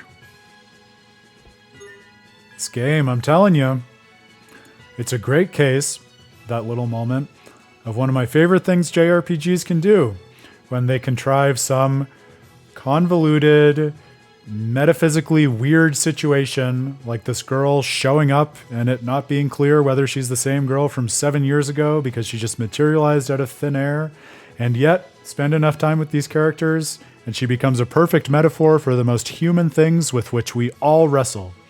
Characters and people in the real world.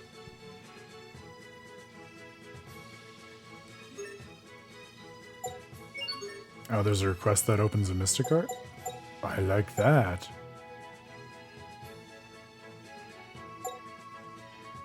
It's got to be the bandits request, right?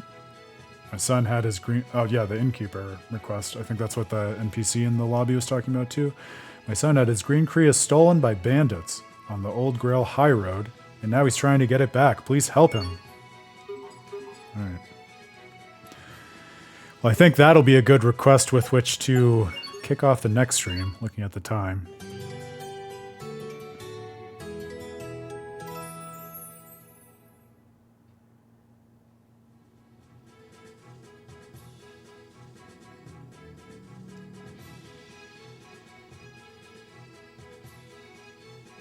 Ah, there you go. Yep.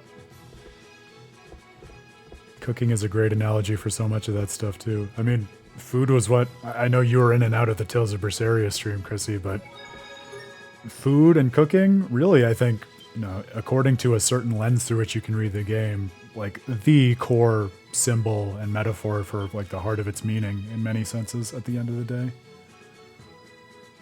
And so so ingrained within the culture and language of all of these games, the idea of cooking. All right, my dear friends. Well, how wonderful to spend an exciting and enriching Friday night with this game and all of you. It's been a pleasure. Doug, Chrissy, Grail, I think we had a few others earlier on. But it's too far back in the chat now. It has gone to me. Well, those of you who chatted and those of you who are just hanging out, it is always such a pleasure to think through and emote through and just experience and live through these games with all of you and think about their amazing language, these amazing characters, and everything that they contribute to the ways in which we can see and engage with ourselves and each other in the real world. Are we all Sophie? Question mark. Are we all the original Sophie? How do we adjudicate our own childhood history and those we knew back then with where we are now and where we'll be in the future? Plenty of really interesting and rewarding questions that we'll be wrestling with throughout the rest of this playthrough. Doug, you have a great night. Chrissy, you have a great night. Grail, you have a great night. Enjoy that writing over the weekend. Let us know how it went, if it did indeed went on Monday. That's right, we will be back on Monday, same time, 7 p.m. Eastern, and then 7 p.m. Eastern on Wednesday. And then check out that schedule that I posted It's gone in the chat now. It was at the start of the chat. It's also pinned to our Twitter feed if you want easy access to it for all of the Beyond the Dawn streams. It's out next week, if you can believe it already. We have a plan. We're excited. So if you want to dive into something new, especially if you're a fan of Tales of Arise, or you just want a little bit shorter, bite-sized way in which to dive into all of this live book clubbing that we do, working through these games together, it's a great opportunity to do exactly that. Would love to see you for that too. And plenty more written content along the way. Hopefully a piece on Tales of Arise before that time comes. And lots more projects that are just a whisper in the wind right now, but will manifest soon. So I'll tease those as the time becomes right. So plenty of good analyzing of video game storytelling to look forward to. Until then, my friends, I hope you think well. I hope you game well. Have a great weekend. I'm Aaron Suduko, the founder of WithTheTerribleFate.com. This has been Tales of Praxis. I'll see you back here on Monday. Cheers, my friends.